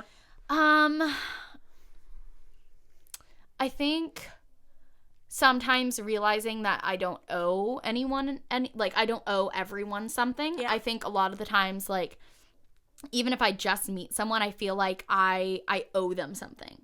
Yeah. Like, I remember I had, like, a girl that I had just met, like, my first day of college, and, like, she wanted me to, like, literally go everywhere with her and, like, do everything with her. And, I remember that girl. She was, like, perfectly nice. Yeah. And, like, I remember telling you, like, I feel like I can't have a college experience because, like, this girl just wants me, like, I feel like I have to be there for this girl. And then sometimes realizing, like, it is great to be there for people. Yeah. But I don't owe her that. Like, totally. I can if I want to. And, like, if I want to help her by, like, helping her with these things, that's fine. But, like, I just met this person. I don't owe them every minute of every day. Yeah. So I think that's something that was good advice. Yeah. I think my mom told me that when I was like calling my mom. I was like, I don't know what to do. Like, I feel like I can't make any other friends because this girl's, like, so clingy. And my mom's like, you don't like instantly being this girl's best friend. Yeah. And I think that's something I think about a lot, especially with YouTube, where I'm like, I thought you were going to say especially with you. No. I was like, I owe you a lot. whoa. I do. No, with YouTube, like, I don't owe anyone an upload. Yeah. Like, if I need to skip an upload, that's okay. Totally. And I don't owe people something, and I don't owe people a part of me. Yep. Snaps. Oh, your turn. Ooh, first celebrity crush. I think it was, I'm trying to think, who was popular first, Zac Efron or the Jonas Brothers? I think maybe Zac Efron. Whichever, it was either Joe Jonas or Zac Efron. Yeah. Probably Zac Efron. I feel like mine was definitely Aaron Tveit. Real? How old? I like never had crushes. I still like don't have celebrity But like, crushes. how old were you when you had Aaron Tveit as a celebrity crush? Maybe like late middle school, like Okay. maybe like 8th grade. Okay. Freshman year was like peak Aaron Tveit. Like he was like my lock screen on my like old phone. When did Les Mis the movie come out? I think it came out my freshman year. Yeah. Or like late freshman year, early sophomore year. Yeah, because it came out my sophomore year. Yeah. Yeah. So it would have been sophomore year. yeah, because I remember I was really excited because I liked him in like a bunch of other things, Yeah. and then he was cast in Les Mis, and I was like, I made my boyfriend go see it like 3 times in theaters, and it came out like on too. Christmas. I know. so. I made my whole family go see it on Christmas when it came out. Okay. Favorite sport? Definitely basketball for me. Like I grew up playing soccer, but I actually grew up playing both. I just chose soccer over basketball because I played both in elementary school, middle school, and early high school. And then like for my actual high school team, I had to choose because girls soccer is the same season as girls basketball. Yeah. And I chose soccer, but I prefer basketball and I prefer watching basketball. That's so interesting. Do you? The only sport I've ever participated in and like kind of liked was cheerleading. So I'll say cheerleading. Sure. Cheerleading or nothing. I'm just gonna. What color was your prom dress? I didn't go to prom. Me neither. No, I went to homecoming. Yeah, me too. Both. I went to to 3 homecomings. I wore Same. 2 blue dresses and a black dress. I do not remember. I think I wore like a blue dress, a black dress, and then a white dress. Ooh, white. Yeah, bold. Very bold. What is something you've changed your mind about? Biker shorts. Ooh. It was less than a year ago that I made my Trends That Need to Die in 2019 video in which I said biker shorts need to go away. I am such a fan of biker shorts now, 100% thanks to Carrie Dayton. She totally changed my mind about them. Love them. Ooh, what is something because I immediately think of like big political things, you know? I'm trying to think of like a little like fun like biker shorts thing. Not like, let's talk politics. Just a little something. I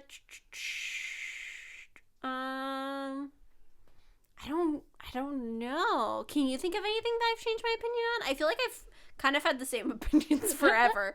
I feel like you've evolved a lot. Yeah. I feel like there's nothing that you've made like a 360 about, but I feel like you've kind of like either become like more passionate or less passionate about certain things. Oh, you know what? I can think of something. Modern art museums. I was talking to you about this the other day. When I was younger, I was obsessed with modern art museums. Like I used to drive up from San Diego to go to LACMA like all the time. Like that was like my go-to date with a boy. Was like we would go drive up to LACMA, see the new exhibits. Yeah. Now I still have like an appreciation for modern art, but I think as I've gotten older, I'm like maybe a little more jaded, or maybe I'm out of like abstract theater, and so it's like hard for me just to see like a red line painted on a white canvas and be like, yes, like slow clap, like single tear. Like I think that now I have more of an appreciation for like Renaissance art and art that doesn't necessarily like mean something or like speak to an issue, but it's just like beautiful. Yeah. What do you do to relax?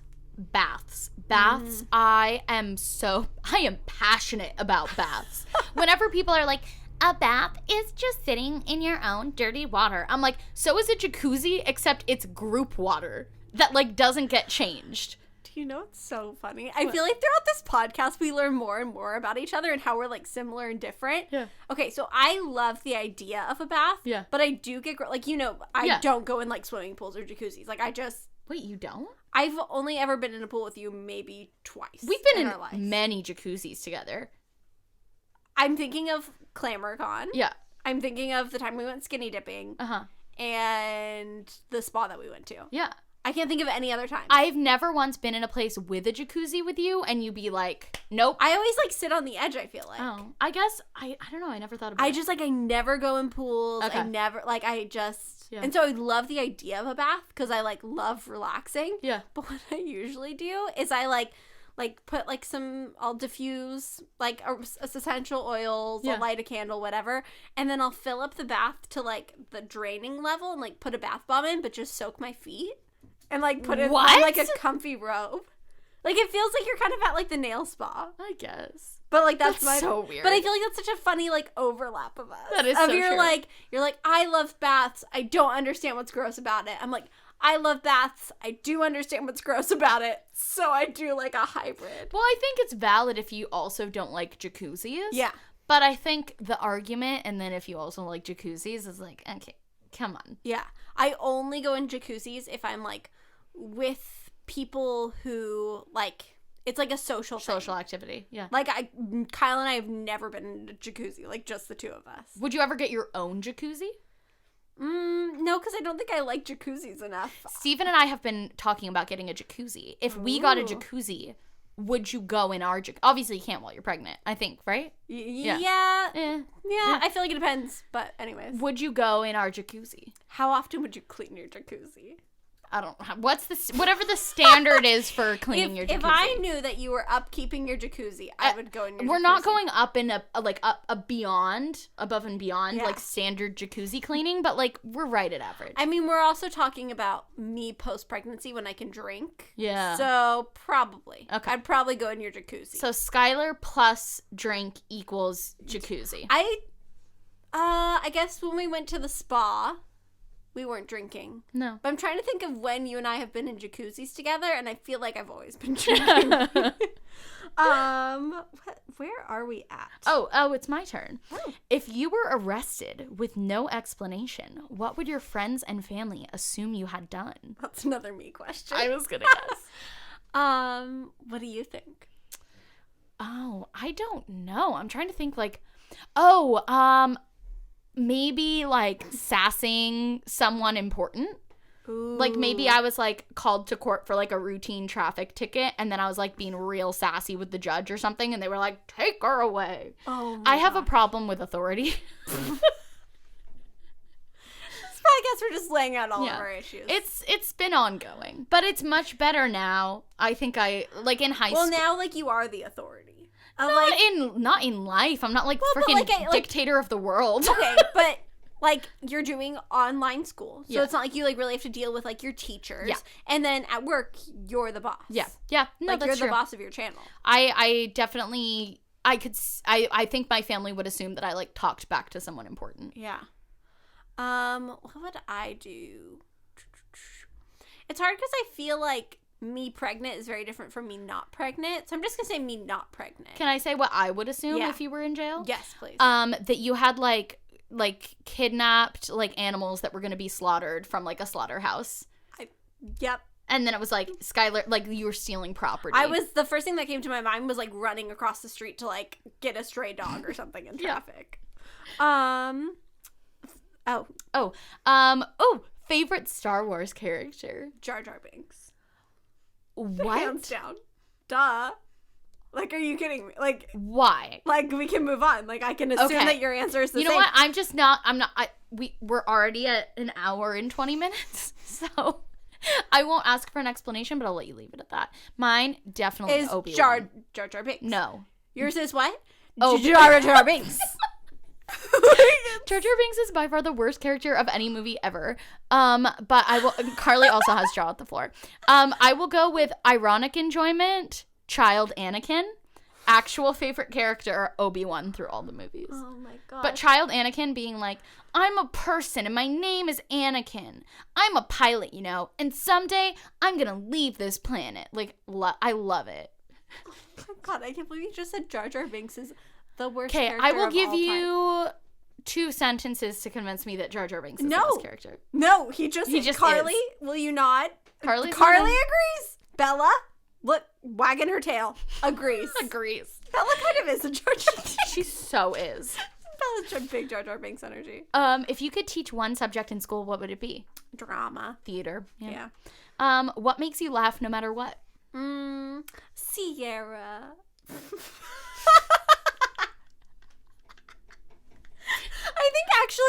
I think you probably make me laugh wait, more really? than anyone. Because like, you are, like, self-deprecating to yourself. Yeah. So I feel like we can, like, make fun of each other.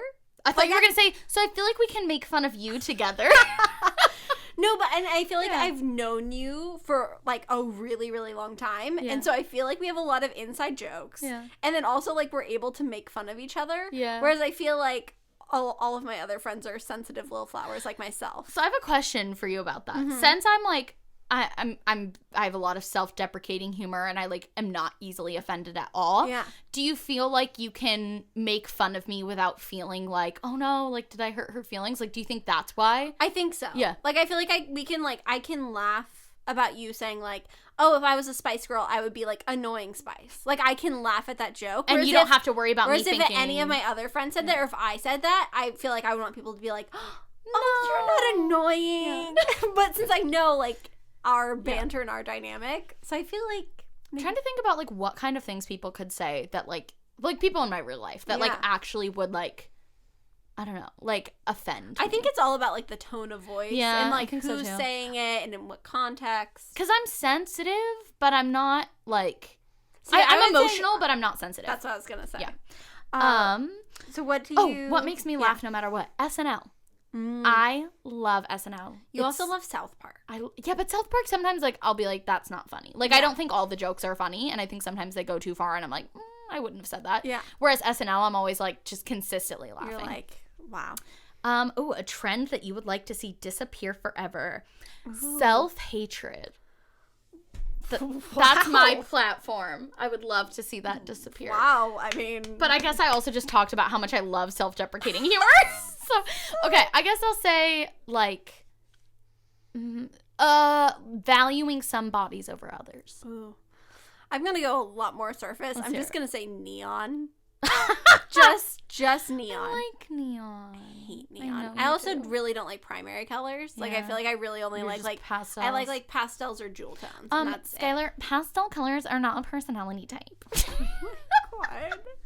Mood, attacked. A tag. I also like jewel tone. Right now I'm wearing a jewel tone color. Yeah, you are. I just, like, neon, atrocious. Yeah. Can't handle. Maybe that should be my unpopular opinion.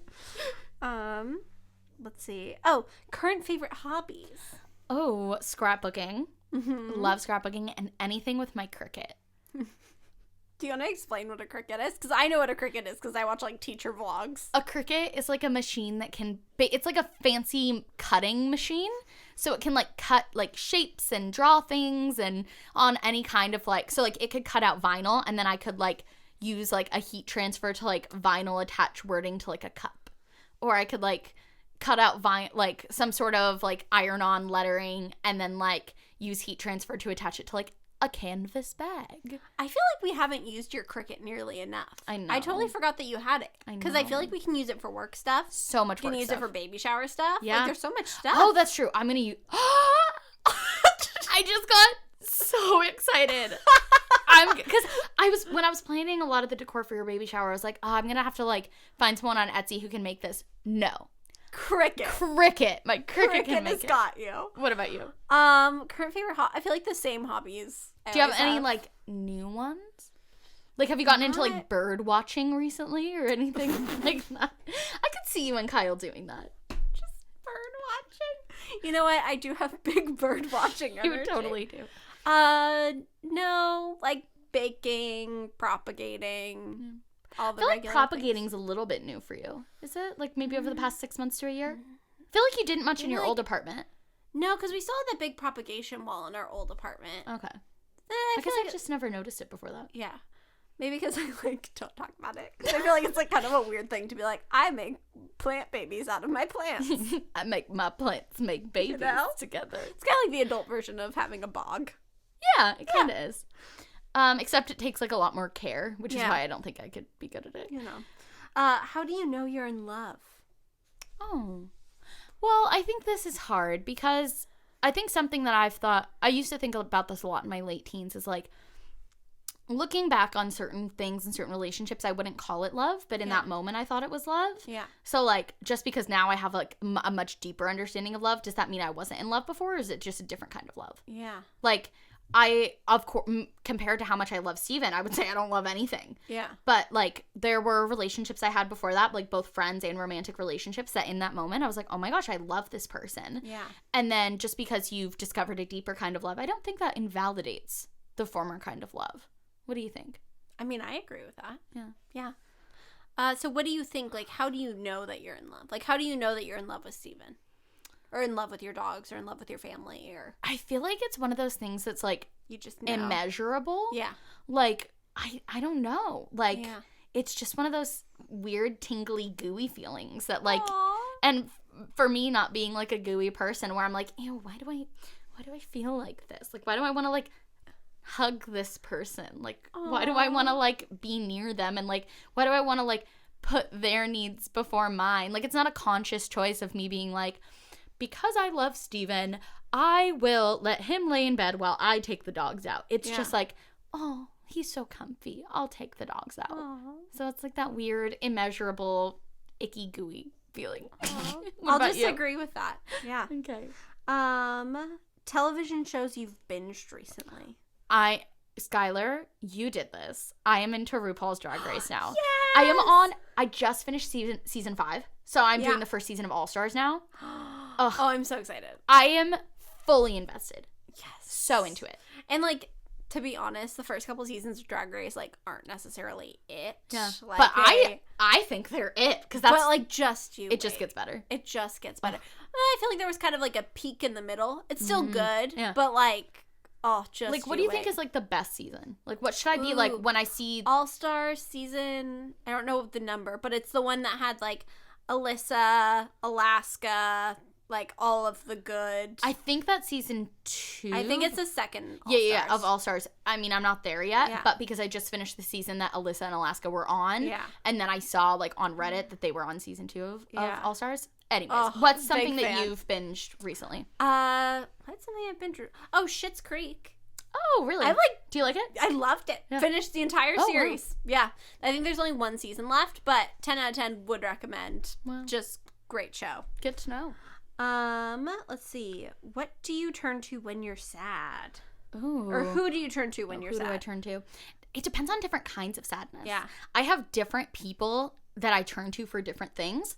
Like, I'd say my closest 4 people that I turn to are Steven, you, Kenzie, and my mom. Yeah. But I go to each of you for very different things. Yeah.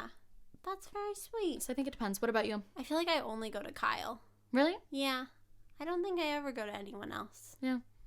What if Yeah. you're like if you and Kyle are like sad, if it's sad about something that Kyle can't help you with? Do you still go to him just to like express it, even yeah. though he can't like help? Yeah, I think I've gone to you a couple times about like if Kyle and I are fighting. Yeah. It's like I can't just go to Kyle and be Kyle. like, I'm really sad at you. Yeah. But I think I only go to Kyle. Yeah. Yeah. Wow. What's your favorite movie? Oh, No, we already did that one. Well, Okay. Well, it's gonna be more like 70 questions, but that's fine. Sorry, 'cause we're guys. this is gonna be a long one. But I feel like we're answering a lot longer than people usually do. For Agreed. these, so it's fine. Top 3 things on your bucket list. Ooh, I don't think I have a bucket list. You know? What about you? Do you have 3 things that come to mind? No. Yeah. I mean, like 3 things that I want to accomplish or like want to happen. I would say like becoming a mother, buying a house, and going to Greece. Yeah. I'd say are probably Those my are top all 3. really good. What about you? I'd say mine, buying a house. Mine are so boring.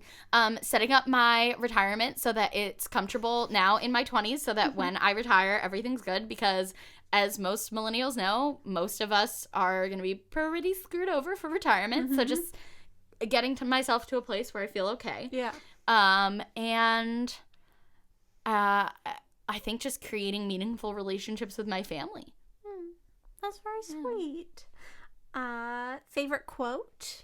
Ooh, my favorite quote as of recently has been like, let go of habits that no longer serve you, and just let go of things that no longer serve you. Yeah. Because I think I hear a lot of like, cut out the bad things in your life, but that's like so much easier said than done. And I like things that no longer serve you, because that's like, it really makes me think about like, okay, I do this habit every day, or I do this thing every day, but like, is that adding meaning to my life? Yeah. And if not, why do I keep doing it? Totally. What about I you? think that's a really good one. I think I like have so many favorite quotes, but I think the one I like try and live by the most is like, in a world where you can be anything, be kind. Yeah. Just because I think like, I mean, we're already how far into the podcast, but I think that like we only are guaranteed this like one life that we have. Yeah. And so like, you're gonna have a legacy. Like, what do you want your legacy to be? And I think, like, for me, I want to be known as being kind and, like, taking care of people. And so I think it's, like, a good reminder of, like, even if people aren't being kind to me, like, that doesn't affect me. Yeah. Like, I still am going to, like, be kind and, like, express gratitude towards them. So that's mine. That's really good. Oh. Favorite type of music? Ooh, I like show tunes. Yep, same. And then I like indie singer-songwriters. Same. So I like show tunes, and then I like soft, like quiet, indie kind of like relaxation music, and Taylor Swift. Yeah. And like 80s, like dad music. Yeah. Yeah. I feel like we have the same music taste. Ooh, is there a fictional character that you would want to be? Ooh, that's actually really hard, because I was gonna say Donna Sheridan from Mamma Mia, but also like I like having a baby daddy. Well, and also I feel being like married. you're someone who needs someone in your life who's like your person, Totally. and Donna's she very does much not have that. A fictional character I want to be. I feel like I've gone through a lot of phases in life where I was like, wow, I like want to be Jess from New Girl, or wow, I want to be. I think at this point, just want to be me. Just want to be Skylar. What about you? Yeah, I'd say the same. I'm happy being me. If I had to choose, like, I think it's hard because, like, fictional personality that I would want to be like, but then, like, usually those personalities are in, like, difficult circumstances for narrative purposes. Yeah. So it's like, yeah, like, sure, I'd love to be Rapunzel, but maybe I don't want to be locked in a tower for 19 years. You know, valid. What's your perfect date? Oh, my perfect date. I would say, like, let's say tonight. Yeah. You get to choose whatever you want for you and Steven to do. Is it like can I do a full day? Sure. For the date? Yeah. Okay. We wake up around 9:30. Okay. We lay in bed together for like 30 minutes. Okay. Then I get up and I wash my hair. Okay. Then we go to the beach, full day at the beach. Okay. Or, I didn't wash my hair because I wanted to go in the ocean. And if I washed my hair, then I'd be like, do I want to go in the ocean? Okay. We go to the beach. I go in the ocean. We lay out. We tan. Wonderful. Soaking up the sun. We play some beach volleyball. Okay. Then we go back to the house. We get ready. And we go to this restaurant called Pacific 333 in Oceanside that has mango martinis with, like, the chile on the rim instead of salt. And I get asparagus risotto. And then we, like, hang out together at the restaurant. And then we go home and we watch a movie. Oh. That sounds like you and Steven. Yeah. Like, to a T. What's yours? I think it would be Kyle and I spending a day at, like, my favorite spot in the world, Glen Ivy. And just, like, oh, I've never gotten, like, a massage and a facial in the same day. Oh, I'd love to do that. Just, like, go in there, mud baths, like, do all the things. And then, like, maybe, like, shower there, get ready, and then, like, go see a show. Oh. I think that would be my perfect. Have you ever been to a spa with Kyle? Yeah. Yeah? Does he like spas? Yeah. Steven's never been to it. Well, we got, like, couples massages when we were in Hawaii, but it was, like, not, like, a full day at the spa. Like, we just went and had the massages. Yeah. I feel like, but that's where I feel like Steven and Kyle, I always just assume are kind of similar. But, like, Steven does like sports, and he does like more masculine things. Yeah. And so, whereas I feel like Kyle's, like, a little more feminine. Kyle's, like, not ashamed to, like, walk around in a robe at, like, a spa full of women. Yeah. And be like, yes, I am here for my facial. Yeah. Do you have any pet peeves? Oh, pet peeves. Pet peeves. I don't like mumblers. Oh, that's true. Because I feel bad saying what, or I'm sorry, I didn't get that. Yeah. And then also, like, but I don't want to just continue the conversation without knowing what they said. Yeah. And it's just, it just gets on my nerves. What pet peeves do I have? I hate people talking about wealth. Like, I can't, like flaunting it? Or, like, I'm just not into any of it. Like, I feel like because of, like, our friendship and I know what, like, designer bags mean to you, like, I feel like I've gained, like, an appreciation for that. Yeah. You know? But I just, like, people talking about, like, their new cars, their mansions, their blah-blah-blah, like, oh, like, my friend is a realtor who sold to the Kardashian, or what, like, any of it, I just, like, I can't handle. Yeah. Like, I just feel like that sort of, what would you call that? There's definitely a word for it. Flexing. But it's like putting an emphasis on, like monetary things, or, like, putting your value in, like, monetary things. Yeah. I guess. Yeah. Being like, I am a good person because I have... and just, like, casually, like, oh, come over to my nice house and take a tour of it. Yeah. Like, this is our bathroom. Yeah. And it's like, do I really need to look at your toilet? Yeah.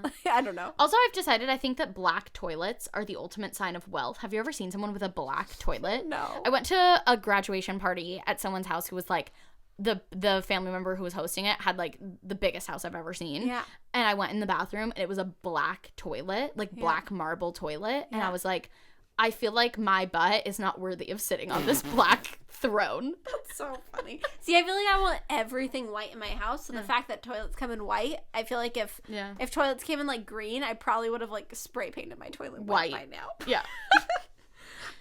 Cutest thing on planet Earth. Oh, baby animals. Yeah. Yeah. Agree. Most important advice you'd give to your future children. Oh. I think to not let anyone other than you define yourself.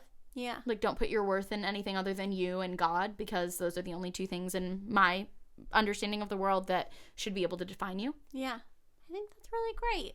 I think kind of, you and I have talked about this before, I think since you automatically associate yourself with being a leader, and I automatically associate myself with being kind. Mm-hmm. I feel like putting an emphasis on the opposite of that on our children is, like, a good thing.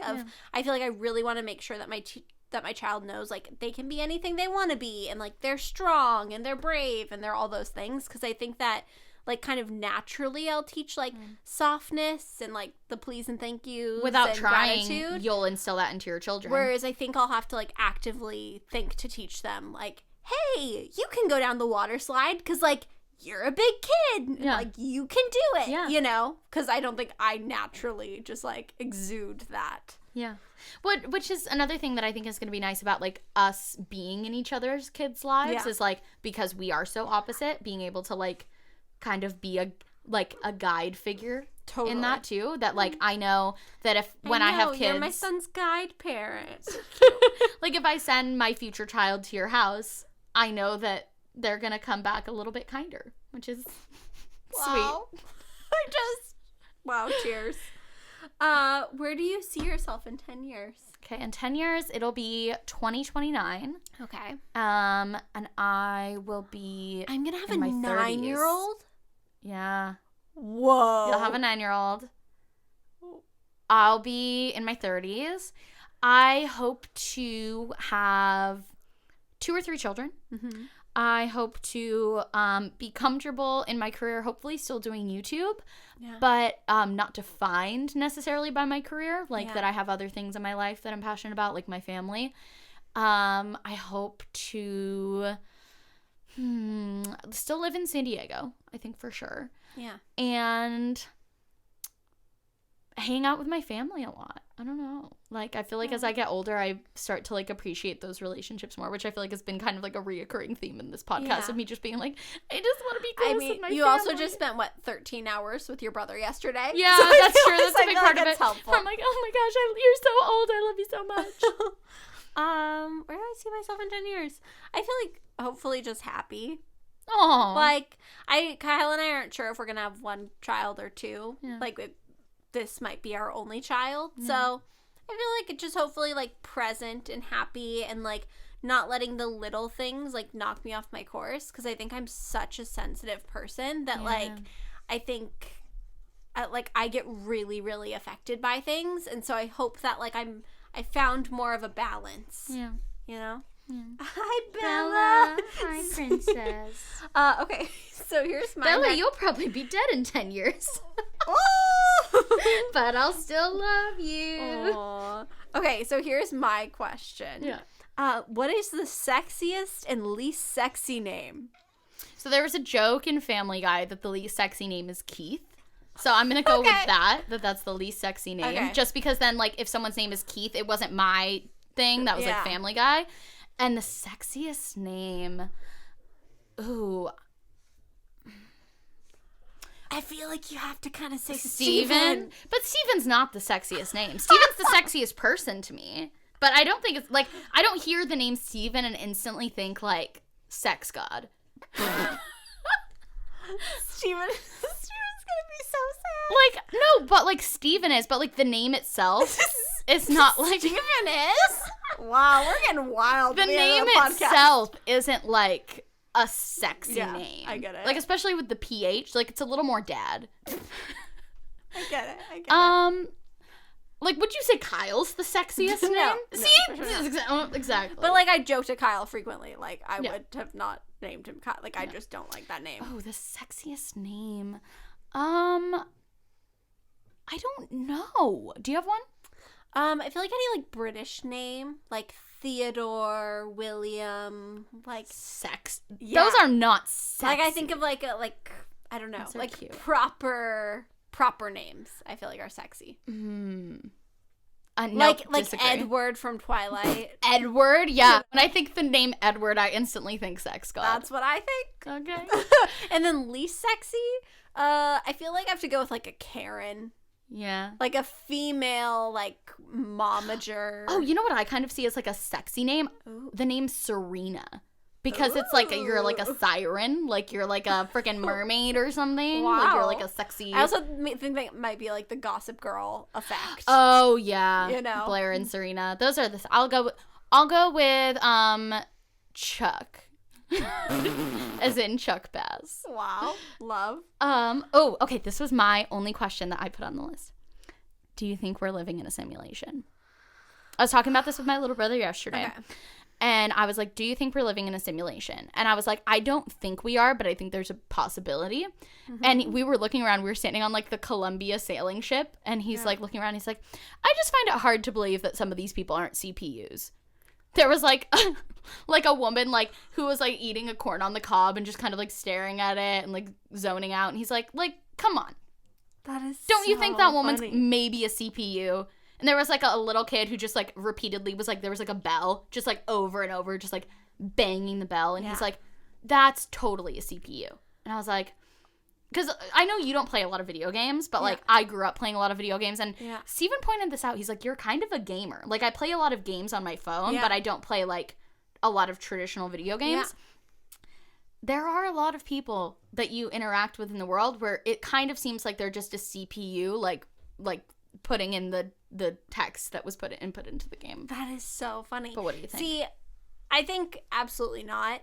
But I love Westworld, and that's basically, like, the whole premise of Westworld. So, like, I'm down with, like, talking about the idea of it. Yeah. But I also think I just, like, am, like, such an empath to a fault that I feel like you have to believe people are real. Yeah. Well, and also I feel like I see people for people. Like, I see, like, animals, and, like, I just feel like, I don't know. But, like, have you ever come across someone where you're like, okay, you might be, like, a lizard person. You might be, like, a CPU. You know, I think the only people who I've ever met like that, I've met at, like, YouTube networking events. Like,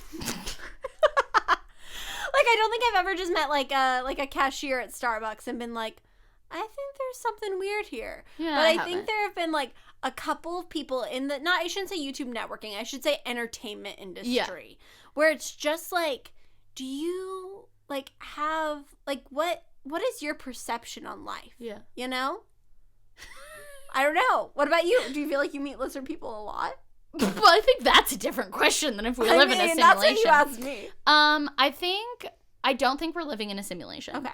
Even if we are, I think part of the simulation is not knowing that we're in a simulation. Okay. Because, like, that kind of ruins if we are in a simulation, it kind of ruins the thought experiment if the people in the simulation now know that they're in a simulation. So, like, if I'm in a simulation, I need to just go with the flow and do the best that I can to beat the game. Or is that beating the game is figuring out that you're in a simulation and then don't you, like, get, like, beamed up and they're like, like, wow, you're going to move on to the next level where, like, animals live forever. And, like, you just, like, progress to, like, better and better lives. But lizard people, that's a different question. We're going to do a conspiracy theory podcast when around Halloween, so be ready for that. Oh, okay. 2 more questions. What's your guilty pleasure? I just feel like any kind of dessert. Like, all the time. Like, I feel like if we're out, like, we were out, like, maybe a couple weeks ago, and we were at BJ's, and the people I was with were like, oh, like, haha, like, no, we don't need a dessert menu. And I looked at Kyle and was like, and so he was like, yeah, like, well, actually, we'll take a dessert menu. And then I was like, yeah, why don't we just get, like, a group Pizookie to share? Like, same one, and everyone was like, yeah, I guess, like, I don't really know what flavor. And I was like, oh, like, we're getting chocolate chip. Like, that's, like, the group. And then I feel like I, like, go ham at it. Yeah. Like, I just, any dessert. Yeah. What about you? Keeping up with the Kardashians. Oof. I don't want to like it. Yeah. And a lot of the things that the Kardashians promote and kind of a lot of their businesses, I don't agree with on, like, a moral level. Yeah. Like things like, you know, diet shakes and waist trainers and just kind of, like, profiting off of making women think they have to look a certain way. Yeah. But I just can't help it when it's on Hulu and I'm like, oh, man, I really want to keep up with the Kardashians. I know. So that's my guilty pleasure. Agree. Last question. What's for dinner tonight? Ooh, I think Kyle and I are making vegan tacos. Oh, fun. Yeah. Beyond Beef or? Beyond Beef. Yeah. And I've recently, my, like, newest addition, because we've done vegan tacos forever. I do, like, the vegan Mexican cheese and, like, tofu sour cream. But the recent thing is Trader Joe's came out with, maybe, like, 6 months ago, a cashew cheese fiesta sauce. Oh. Which is basically, like, nacho cheese, but, like, vegan and, like, not that bad for you. And so it's like my new favorite thing. That's so great. What about you? We are having Steven's parents over for dinner That's so as fun. like a thank you for they watched the dogs when we were in Europe. Aww. So we bought a painting while we were in Europe and got it framed and we're giving it to them and then we're making them dinner, which is like some of the stuff that we brought back from Italy. So we're making them like a pasta with a sauce that we got while we were there and like a risotto and then I'm gonna put sweet potato in it because I love sweet potato.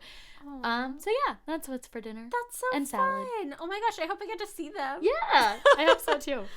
All right. Well, that is 73 freaking questions in 2 hours. Woo! That was. I feel like whenever we sit down to do these podcasts, we're like, it'll just be like 45 minutes. Yeah. Like, we're just having a chill day. And then we go down a rabbit hole of like MLM bidets. And think like, about how much longer we could have talked. Probably I know. at least double what we did. We kept being like, okay, speed round. Speed round. But I feel like we could just talk forever. Yeah, and I hope you guys don't mind. I was going to say enjoy. I hope you enjoy it, but more than anything, I hope you don't mind when we ramble. I feel like that's the best part of podcasts. So you can just turn them on like while you're doing laundry, while you're driving. My policy with podcasts, like the longer the better. Because I can always turn it off and like switch to something else if I want. Yeah. But like once you're done, people will need to do like a 30-minute podcast, I'm like, I need more. The Survivor podcast that I listened to, he opened up the podcast when I had put on the podcast for the drive back from Disneyland, and he was like, sorry guys, it's going to be a long one today. And I was like, yes. You're like, woo woo. Oh, makes me excited. All right, should we do questions? Yeah. Oh my gosh, I forgot we did advice. Yeah. Hey Sierra, my name's Liv, and I had a question about starting a Instagram brand and just starting out and getting popular, I've been really passionate about going zero waste and just living my life being less wasteful. And so I started an Instagram about it, and I'm having troubles with like gaining followers and just being confident about getting followers and about my Instagram. And so I was wondering if you guys had any advice about that and about staying positive and just being true to yourself with basically your brand. Thanks. Bye. Bye. So I think this will be a good question because I feel like we'll have very different answers. Yeah. I feel like if we're talking specifically about like gaining followers or gaining a following, I think my most important thing when looking at a page is like the aesthetic and knowing what I'm going to get out of that page. Yeah. Of like, if I follow a baking account and all of a sudden they start posting like workout videos, that's not what I came here for. Even if I subscribe to another person who does workout videos, like that's not what I expect when I come to their page. Yeah. So if your page is about zero waste, I would post mostly content about like living zero waste and like what comes with that lifestyle. And then I feel like if you're trying to curate a brand, having like a very clear aesthetic and like mission and like making very clear like what your stances are and like what you're about, I feel like is key. What do you think? Well, I think a lot of people, I get this a lot from people in my real life who, once they find out that I like have a YouTube channel or have like an Instagram, they're like, oh my gosh, I've been wanting to do XYZ. How do I gain followers? I'm like, girl, if I knew, I would have 1 million followers on Instagram.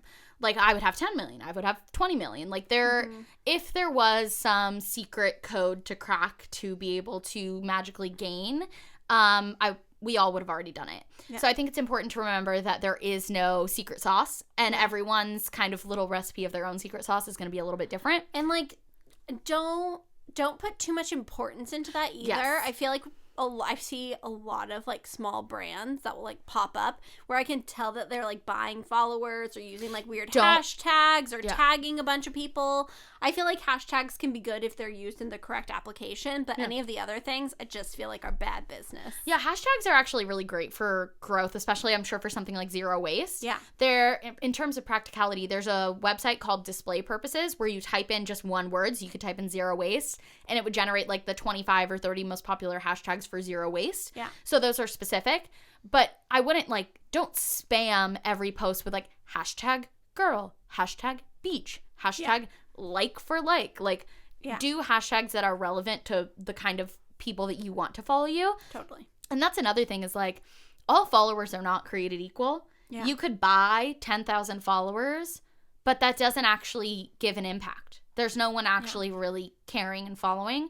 But if you have 100 followers or even 50 followers who found your page, care about what you're doing, and you're making an impact on their life, that's so much more valuable. Yeah. So like really know who you want to reach and be willing to take some time. Even if you're only getting 1 follower a day, that's one person who's now being impacted by your zero waste profile. Yeah. I feel like if I were to list off like my favorite Instagram accounts I currently follow, I feel like 50% would be between like 1,000 and 10,000 followers. Yeah.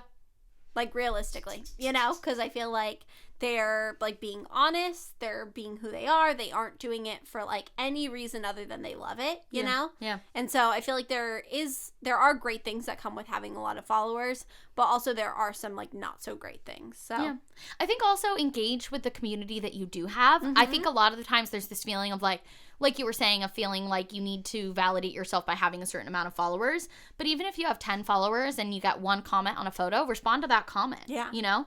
And like be engaged with the people who do follow and try not to put so much value in a number. I think for me especially, I used to care so much about numbers, and when I stopped caring is actually when I started growing, because I started on Instagram specifically, I started thinking about what do I want to post? Yeah. Like instead of like what should I post? I think that's important. And also reach out to the people that you like. Yeah. And the people that you like to follow. Like I probably respond to like 10 to 20 DMs a day. Oh, same. And then half the time I will follow the person or, because if someone is coming to you and like is genuine and you can tell that they actually like your content or what you stand for or whatever, I feel like it's good to just put that out. I agree. Next question. Hey, Sierra and Skylar. My question is more specifically for Skylar. You said in a previous podcast that you were trying to conceive before you actually got pregnant. Mm-hmm. How did you deal with the emotions of taking the pregnancy test and it coming out negative when you were trying to conceive, and how that affected you? Thanks.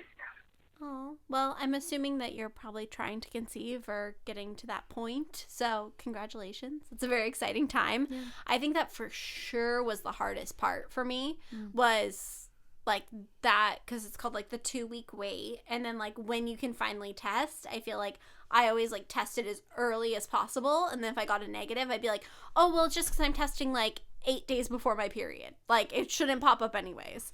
And then like you just keep testing and testing and you're like, okay, it's 1 day before my period and I'm still getting negatives. Yeah. And I feel like it's hard.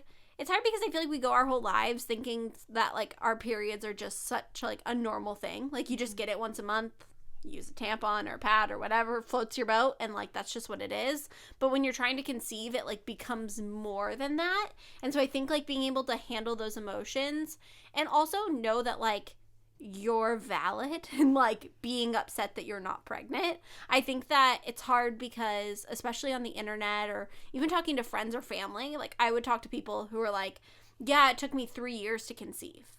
And I'd be like, oh, well, I feel bad for complaining that like it took us a couple months, you know, but like that's your life and that's your story and your perspective. And so I think don't feel bad for feeling disappointed. Like, let yourself feel those emotions. And I also think that, like, a lot of times things are a lot more worthwhile when you've worked for them, you know? Like, I feel like I was so over the moon when I got that positive because, like, I wanted that more than anything. I think that, like, there's beauty in, like, unplanned pregnancies. There's beauty in, like, getting pregnant on your first time.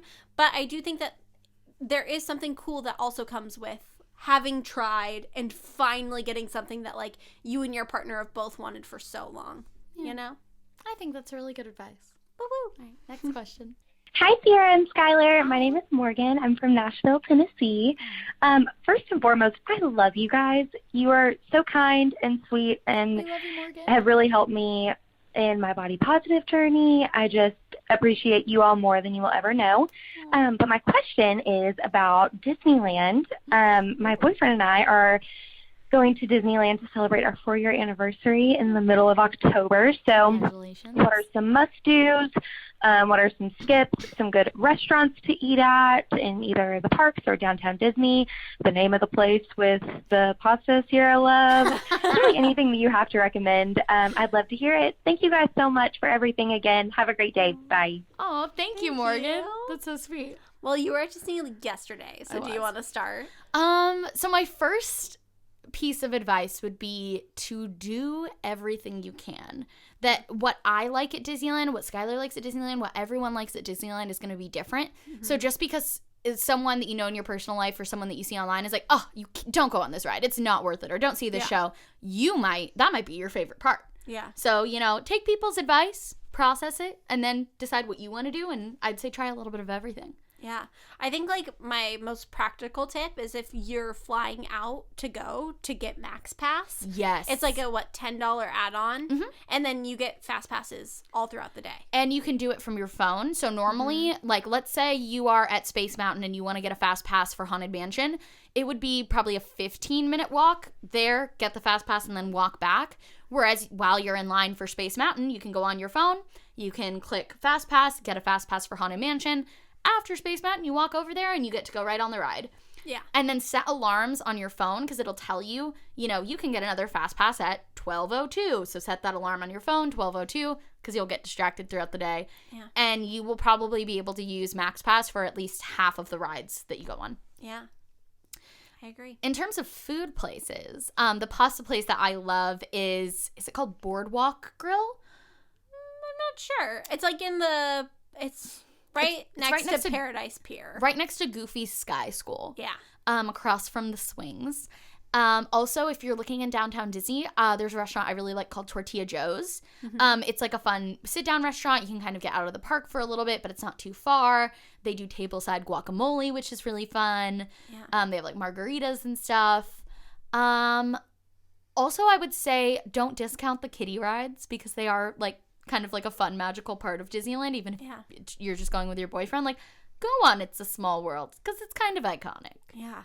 See, I feel like my food advice for Disney would be, even though it might not be the healthiest thing, of like, I personally just really like eating all the snacks. Like, Yeah. I feel like if you're only going to go to Disneyland like once or twice, like, I feel like get a Mickey Mouse pretzel, get a churro, get Dole Whip. Like, Yeah. I feel like do all of the like fun Yeah. themed things, and I feel like you don't necessarily need to like go get dinner at like the Blue Bayou No. or like get these big meals throughout the day. I feel like you can kind of like sustain your Yeah. energy and yourself on like all the fun themed snacks. And on that note too, on the get the Disneyland app for Mm-hmm. sure. You can do mobile ordering, because sometimes the lines at those quick service counters can be like 20 minutes. Yeah. Whereas you can just look on your phone, choose what you want, and then just walk right up to the window and pick it up. Yeah. Yeah. But I hope Cool. you have fun. Yeah. I well, hope and you do more again. congratulations. Yeah, congratulations. Oh my gosh. Well, I think that's it. Yeah. That's a long podcast. Don't forget to subscribe. Yeah, subscribe to the podcast. Subscribe on Apple Podcasts. Give us a review Yeah. on Apple Podcasts. I went through and read the reviews while Stephen and I forget where we were driving, but we had a long drive, and I was like, oh my gosh, these are so nice. Thank you guys.